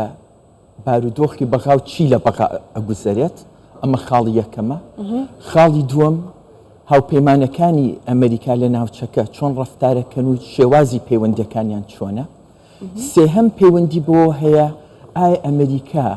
ڕۆڵ و کاریگەری خۆی و داهاتوی خۆی چۆن ئەبینێ لە ڕۆژهەڵاتی ناوەڕاست و لە کەندای فارسیە وەکو کاکتۆر زوبێر ئاماژەی پێدا سیاسەتی دەروی ئەمریکا بەرامبەر بە هەرێمی کوردستان لە چوارچەوەی عێراقە بەدڵنیایی و بەڵام لە زمنی ئەم چوارچەوێشە جۆرێک لە تایبەتمەندی هەیە هەرێمی کوردستان ئەمیش وەگوتم ئەتیما دەکاتە سەر ئەم سێ خاڵە واتە ئەم سێ فاکتەرە هۆکارن بۆ گۆڕانکاری و جوڵە لەم شێوازی علاقەی بە ترمپ و کەماڵەوە نییە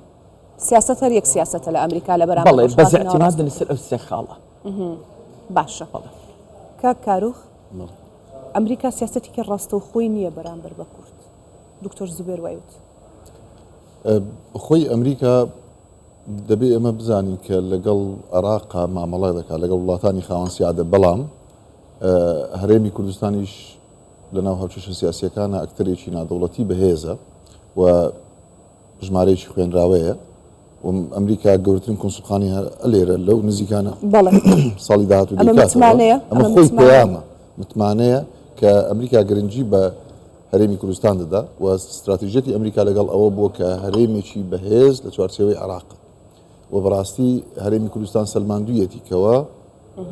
لە جیاتی جیهانی ئازاد و لە جیاتی ئەمریکاشا شەڕی کردووە سەلماندوێتی دکتۆر تا ئاستێک ینی ئەمە دڵسۆز بووین لە بۆ پەیوەندیەکانمان لەگەر ئەمریکا تا ئاستی ینی ئەمریکا ئەو سیاسەتەی ئێستا لە ماوەیەکە تەمان لە دوای ئیدارەی ئۆباماوە سەرباز نانێرێتە دەرەوە ینی دوای کێشانەوەی ڕاستە بەشێکی سەربازەکانی هێناوە ئەو منتیقەیە بەڵام لە جیاتی ئەوە دەبینی کە هێزی پێشمەرگە هەیە کە هێزیی قارەمانە توانیوێتی سوڕەی داعشتێک بشتێنێ و هاوکارە بۆ ڕاهێنان و ڕاوێژ و لە ڕووی لۆجستیشەوە لە ڕووی مادیشەوە هاوکارە بۆ بڵین بەهێزکردنی هێزی پێشمەرگە لەبەرەوە ئەمریکا ئەتمادی لەسەر ینی متمانەی بە هێزی پێشمەرگە هەیە متمانەی بە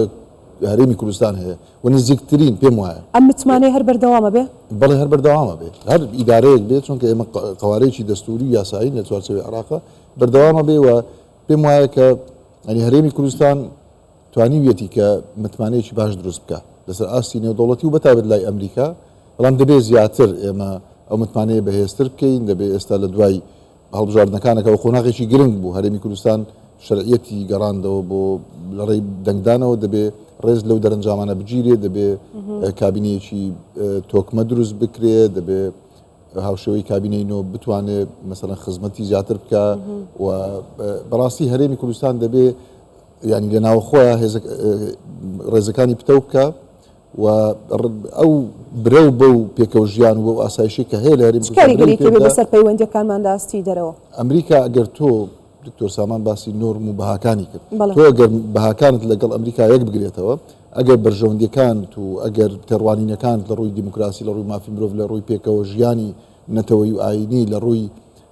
ئاسایشی ئەتۆ ئەگەر بتانی هاوتەری بی لەگەڵ ئەمریکا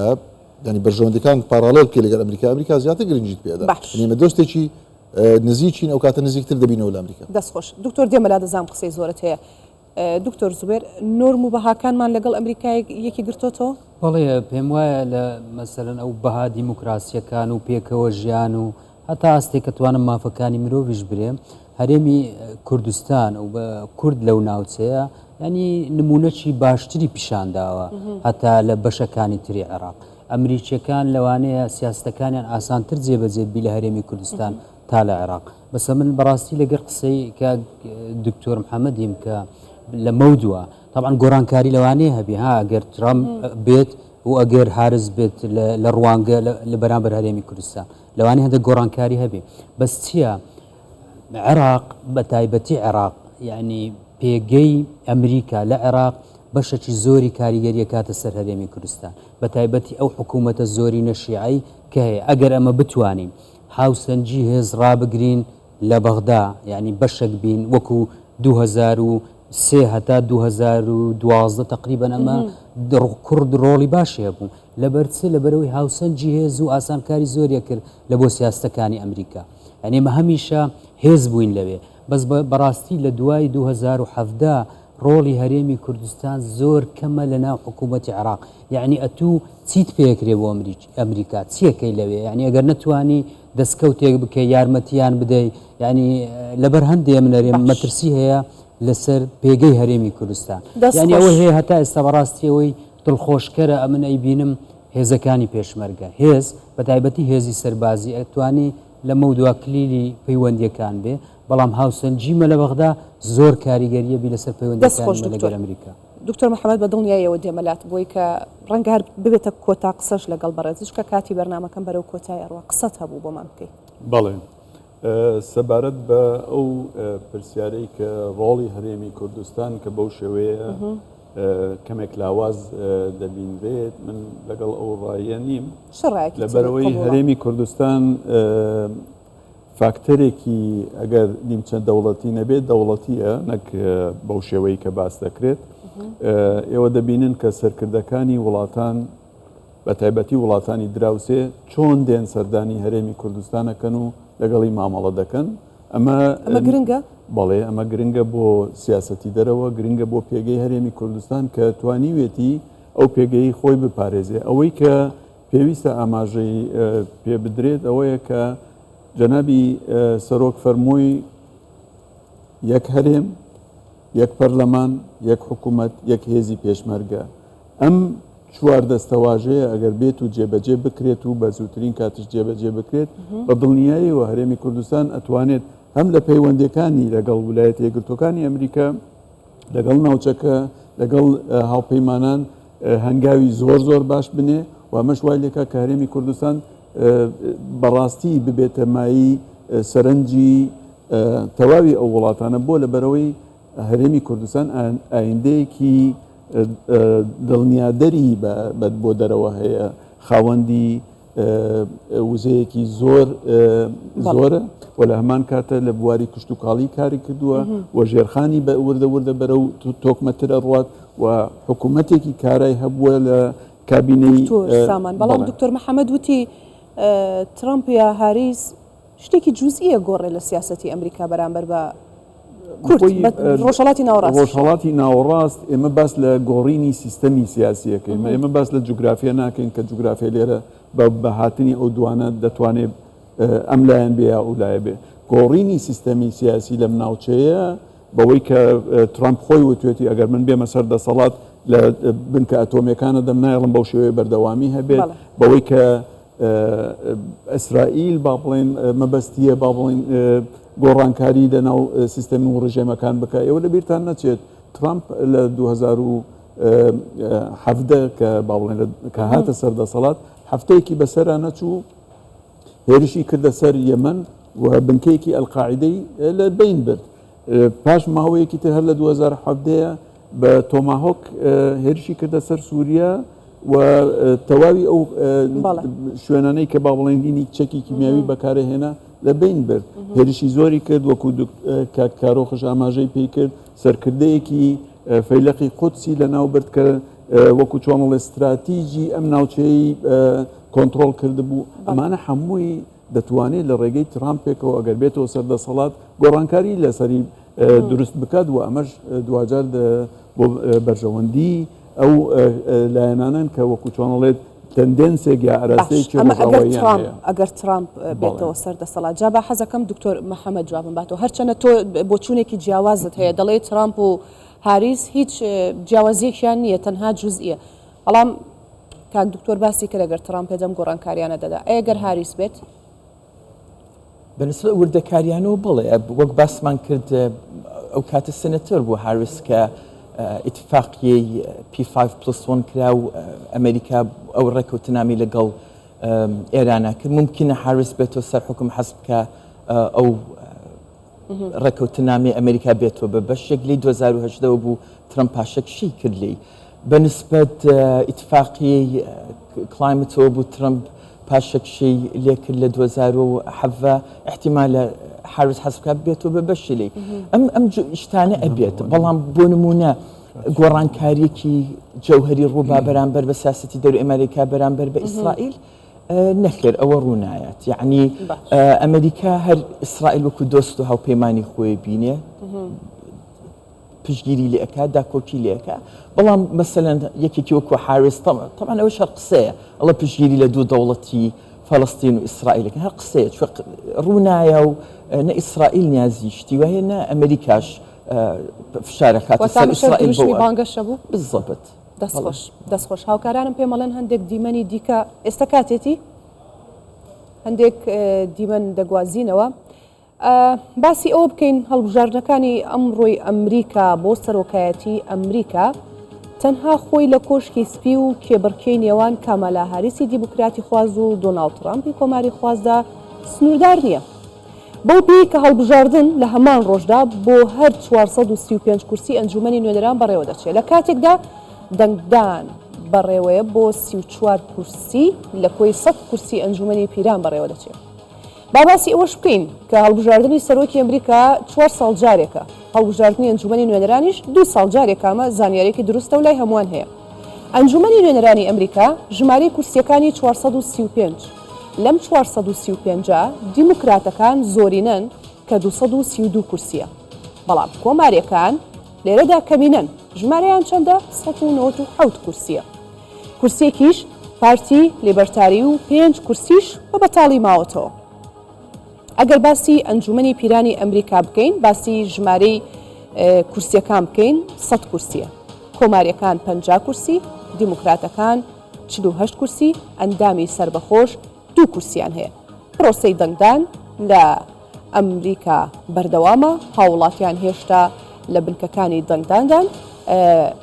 ئەو پرسیارەی کە لای هەمومان گرنگە و چاوەڕێی وەڵامەکەی دەکەین کەی ئەنجامەکان ڕادەگەیەنرێ هەمووان پەرۆشی ئەنجامەکانی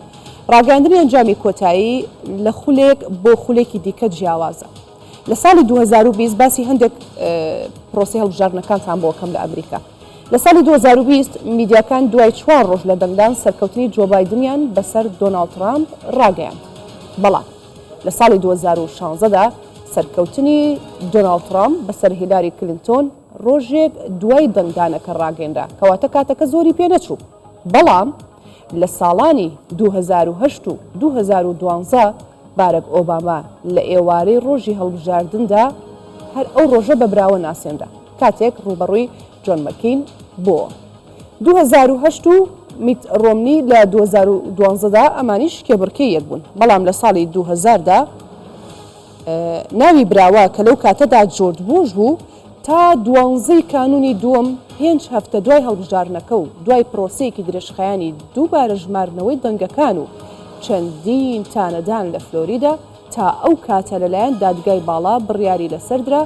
واتە دوای ئەوە ئەنجامەکان ڕاگەیەنرا ئەمە کاتێکی زۆری پێچوو ئەوەی کە ئێستا گرنگە بیڵێن ئەوەیە لەم هەڵبژاردنەی 2024 بۆ سەرۆکایەتی ئەمریکا لە نێوان هەردوو ڕکابەری یەکدی دۆناڵد ترامپ و کامەلا هاریس ئاخۆ کامیان براوە دەبن و ئەو کاتە چەندە کە دەبێت هەمووان چاوەڕێی بکەین بۆ ئەوی بزانین براوەی هەڵبژاردنەکە کێیە بەڵێ من کاتم ماوە باش دکتۆر سامان من زانیاری مەوت هەستم کردوتت ئەو شتە هەڵەیە کاکارۆخ من چی هەڵەوتی شتێک پێوەچەوانم ئەنجومەنی نوێنەران لە دەستی کۆماریەکانە ژمارەکان پێچەوانە ینی ئەنجومەنی نوێنەران لە دەستی کۆماریەکان و دیموکراتەکان کەمینن من ژمارەکانم پێچەوانەوت سوپاس دەکەم بۆ ڕاستکردنەوەی زانیاریەکەم ئێمە دکتۆر محەممەد گفتوگۆکەم تاوا بوو لەگەڵت سوپاس دەکەم هەندێک کاتم ماوە با باز لەوە بکەین دکتۆر سامان ئێستا بچمەوە سەر پرۆسەی هەڵبژاردنەکە بچینەوە سەر دۆناڵد ترامپ و کامەلا هاریس بەپی ئەوەی کە باسمان کرد دۆناڵد ترامپ دۆڕان قبول ناکە دکتۆر زبێروتە دەگەربی دۆڕانێرە دیزاین کراوە وتم ئەکید ئەو گوتارەیە بێ بەس بڵێن ناسەقام گیری ڕووەدا لە ئەمریکا جا من پرسیارەکەم لەسەر ئەوەیە یعنی وەکووتم ئەمریکا وڵاتی مۆساتە ڕاستە جارەکەی تر زۆرێک پشێوی ماندی ئەکرێ و پشێوی ئەو جارەش دووبارە بیتەوە بەس بگاتە حاڵەتێک برێ لە دەست دەرچی ئەوە زەحمەتە یعنی چونکە ئامادەکاری لۆ کراوە ئەوەندەی هەتا بزەبێت یعنی تەسەوڕەکەن و پێشببینی ئەەکەن ئەگەر بدۆڕێت ترامپ برێت یان دیزاین کراو بۆ پێشتر یان فێڵیان لێکردوم ئەوە ینی حسابی لۆ کراوە بەس بگاتە حاڵەتی پشێوی ئەمن بە دووریەگرم و هەردوو چیز ینی بەڕاستی هەتا ئێستش یعنی ناتوانانی پێشببینی بکەیت چێ دەرەچی ینی پۆینتات فەرقا ئەوەندەی تەماشاکەی لە هەندێک پرس هەتا بە پێی ڕاپرسیەکانیش هەندێک پرس کەمالا لە پێشە لە پرسەکانی تر ترامپ لە پێشە بۆ کۆڵێن کۆمەڵێک ویلایەت هەن ئەوانە یەکلاکەرەوەن بەس تر تا ئێستا یەکلا نەبووتەوە مەگەر ئەوەی بلۆ بکەین نازان فاڵی لۆ بگرینەوە بێت ڕام دەرەچیان جینە زۆر ئەستا دکتۆر سامان باشە بۆچی ئەوەندە قورسە یەکەم پرسیاریش بۆ دەستم پێکرد لەگەڵ تۆتت قورسە پێشببینی بکەین بزانین ژنێک دەبێتە سەرۆکی ئەمریکای خود ترامپ بۆ جاری دووەم دەبێتەوە گرفتی سەرەکی لە ئەمریکا کە باسمان نەکردە ئێوارەیە لە بەرەوەی دەرفەت نەبوو ئەوەیە کە کلێنێکی گەورە هەیە لە بینی ئەفرۆ ئەمریکان لاتینۆ لەگەڵ سپی پێستەکان ئەمە بووە بە بابەتێک زۆربەی تینگتانکەکانی ئەمریکا بە چڕی متابعی دەکەن و ئەگەری زۆرە لە 25 کێشەی زۆر گەورەتر لەوەی کە ئێستا بە سیاست و بۆ پۆپۆلیسمیەی کە هەیە قسەی لەسەر دەکرێت و ئەمانە یعنی لە وشەوە بگۆڕدرێ بۆ شتێک کە پێی دەوترێت جەنگی ناوخۆ ئەوەی کە ئێستا ترامپ ئامێژەی پێکە ئەو وەکو کەسایەتیە کە پێی دەڵێن تایپێکە کە هەمیشە دەڵێ من دەبێت سەرکەوتن بەدەست بێنم و دۆڕانم قبول نییە دەتوانێت لەم جارەشە بەو شێوەیە ڕوو بداتەوە کە وای لێ بکات کە ئەگەر بێت و سەرکەوتن بەدەست نێنێ ئەو باوەڕی تەواوی بەوە هەیە کە لە ئەمریکای دەوڵەتێکی قوڵ هەیە لە دژی ترامپ و ترامپیزم کاریان کردووە لە ڕابردووە و ئێستاش کار دەکەن ئەوەی کە ئاشکراش بوو مەبەستی کوشتنیشیان هەبووە کە بریندار بووە بەو شێوەیە و لە هەمان کاتیشە هەوڵی زۆر یانداوە کە بە فیک نیوز و بە چەندین کەیسێک کە دروستیان کردو بۆی دادگایی بکرێت و پەراوێز بخرێت بەڵام ئەو هەروتوێتی کە من بەردەوامە بم لە خەباتکردنم لە پێناو ئەمریکا لە پێناو ئەو لایەنانەی کە ئەو باوەڕی پێێتی کاکارۆخ ئاماژەی بە ئینجیلەکان کرد لەوێ کە کرستن من دەبێ ئاماژە بەوەش بکەم کە لە ئەمریکایە لە ١04 دانیشتوانی ئەمریکا جوون و جوو بە شێوەیەکی گشتی لۆبیەکی زۆر گەورەی هەیە لە ١٧٥ دامەزراوەکان لە ئەمریکا لەژێر هەژمونی جووەکان بە شێوەیەکی گشتی کە خۆیان بە شێوەیەکی ترادیشنال دیموکراتن یا تەرەفداری دیموکراتن بەڵام ئەم جارەیان زۆربەی زۆریان لە یانداری ترامپیان کردووە و ئەمەش خۆی لە خۆیە وا لێکات کە ترامپ متمانەی بەوە هەبێت کە سەرکەوتن بەدەست دەهێنێ بەڵام ئەگەر بێت و مەسەلەن ئەم جارش دۆڕانێک ڕوو بدات بەواتە ئەو بیر لەوە دەکات و دەڵێ دەستکاری کراوە بەو شێوەی کە دیزاین کراوە هەرەوەی کە کارۆخ باسی کردوتی پیاوێکی بە شانسە واتنەوت باش و تەسەوڕەکەی ئەم جارش ئەو شانسەشی هەبێت کە دەرچێ و خۆشی لە خۆی خۆش بێت چونکە کۆمەڵێک کیسی لەسەر جاویستم ئەو پرسیارە بکەم ئەو پرسیارە بۆ کاک محەممەد دکتۆر محەممەدم دانا بوو بەس قەی ناکات ئەویش دەتوانێت وەڵامان باتەوە ئەو کەیسانی کە لە سەرەتی کاکارۆ باس لەوە دەکرێت ئەگەر بڕیار بێ بچێتە کۆشکی سپی ئەوە دەتوانێت هەموو کەیسەکانی دابخاو بە بڕیاری خۆی بەڵام خۆ ئەگەر نەچێتە کۆشکی سپی کارەساتەکە لێرەوە دەست پێەکە ئەمە ژێکێکی دیکە نیە لەو پێداگریانەی ترامپ بۆ چوونە کۆشکی سپی بەدڵنیاییەوە ترامپ مەبەستی ئەوەیە کە بچێتە کۆشکی سپی بۆ ئەوەی کەوا ئەو بڕیارانەی لە دادگای نیویۆرک یا 34 کەیسی لەسەر دادگای تر کۆمەڵە کەیسی لەسرە بۆی بتوانێت بە وەکو بەرزەکی بانان بۆی دەرچێ و لە کۆڵ ئەو دادگایە بێتەوە لێ خۆشببوونێک بۆ خۆی دەرکات چکە لە دەسەڵاتی سەرۆکی ئەمریکا کە لێ خۆشببوون دەرکە هەتا بۆ خودی خۆشی و ترامپ ئەمە دوا چانسێتی ینی تەواو تەمەنەکەی هەڵکشایە و ئیتر ئەگەر ئەم جارە نەبێتەوە سەرۆک بەڕاستی تەواز دەبێ واز لە سیاسەتیش بێنێ واز لە هەموو شتێک بێنێ بەڵام ئەگەر ببێتەوە سەرۆک ئەوە بەدڵنیاییەوە هەموو خەونانی کە لە خولی یەکەم نەیتوانیوە بەدی بێنێت لە خولی دووەمە بەدی دێنێت هەم ئیمپراتۆریەتە بازرگانیەکەی فراوانترەکە لەسەر ئاستی ناوخۆی ئەمریکا و دەرەوەی ئەمریکاش و هەمیش ئەو تۆمۆحاتەی کە هەیەی بۆی کەوا منداڵەکانیشی هەتا ئەو خەریکە هەندێک لە منداڵەکانیشی پێ بگەێنێ و هەتا پارتی کۆماریشی تا ڕادەیەک کردوتە پارتی ترامپ یان ترامپیزم بۆی کەوا بڵین وەکو کەسێک هەژمونێکی تەواوی بەسەر پارتەکە شازاڵ کردو. دەستخۆش جا من هاوکارانم پێم بڵێن چەندە کاتمان ماوە پێچێک کاتژمێرێکی کەشمان پێ بڕێ نا یەک دقەمان ماوە. دکتۆر محەممەد هاوڕا بووی لەگەڵمان ئەو کەسانی کە لە سەرێتی ئەتوانین بڵین یەکێکە لە هۆکارە بەهێزەکان بۆی ترامپ پێداگری بکات بچوونە کۆش. مامۆستا کارۆخ لە جێ من وەڵامیە بەس من حەزەکەم ئیزافەیەکی تر بکەم ئەگەر ئێمە بمانەوێ ئەمریکا و سیاسەتی دەروی ئەمریکا بە شێوەیەکی پۆزتیڤ و جوان سەیری هەرێمی کوردستان بکات پێویستەکە ئێمە موسساتەکانمان بەهێزکەین یەک ڕێزی نیشتیمانی بپارێزین هێزی پێشمەرگە یەک بخەین ئەمە ئەبێ ئامانجی ئێمە بێ وەکو گەلی کورد و سەرکردایەتی سیاسی کورد ئەوە لای من گرنگترین شتەکە کۆتایی بە گفتوگۆکەی ئەمڕۆ دەستەکانی خۆش بێ زۆر سوپاسکەواتە هاوڕا بووی لەگەڵ قسەکانی مامۆستا کارۆخ کەوتی پاڵنەرە بەهێزەکە یەکێک لە پاڵنەرە بەهێزەکانەوەی کە بۆی ترامپ هەموو خەونەکانی بەدی بێنێ چونکە ئیتر ئاخر چانسە ئەستێرەکەی ئاوا بڵێ منیش پێم وایە ئەوە کۆتا چانسێتی لەمە 4 ساڵی تر باوەڕ ناکەم قەتێمە دانیشینەوە باسی ترامپ بکەین چونکە لە هیچ ڕۆگەوە باوەڕ ناکەم بە کەڵک ئەوە بێ بەس چانسەکەی زۆر نزیکە ببیتەوە دیسان سەرۆکی ئەمریکا ئەوش ئەوەیە لەوانەی باشترین ئەو چانسە ئەوە بیکە لە حکم نەبووە ئەو یعنی چۆن برێی ئۆپۆزیسیۆنە ئەوەی لە حکم نییە 4 ساڵ بەڕاستی ئەتوانێت دەستی کراوە بێ ئەتوانی زمانی درێژوی قسە بکە هەرچەندە 4 ساڵی خۆی هەبووە بەس 4 ساڵی ئیسراحەتدان یعنی چانسەکەی ئەوەیە چانسی لەوانەیە هاریس ئەوە بێ کە وەکووتم ژنە و خەڵکەی زۆری ئەمریکا و دەنگدەری ئەمریکی و ڕەشپێستیشە بیانەوێ مەسەڵەن ڕەشپێست دکتۆر ڕەخنەمان لێ ڕەنگا و ڕەنگە ینی ئەو دوانە بەڕاستی واکەن هەر یەکە لەو دوو کاندیدا چانسی یەکسانیان هەبی بەرامبەر یەکتر و تازە شتێک شم خۆیندەوە ئەری ئەو هەڵبژاردنە ئەو هەڵبژاردنە ئەمریکا پڕ تێچووترین هەڵبژاردنە لە هەموو دنیادا 16 ملیار دۆلاری تێچووە بەس پەنسیلڤانیا 1 ملیاری تێچووە یعنی لە ڕووی پارە ینی زۆرترینە لە مێژووی ئەتوان بڵێم هەموو دنیا ئەمریکا. سپاس دەکەم دکتۆر زبێر دەستەکان خۆش بێت سپاس بۆ شرۆڤەکانتان دکتۆر سپاس بۆ بەڕێزت دکتۆر گیان سپاس دەکەم مەمنون زۆر سپاس کاکار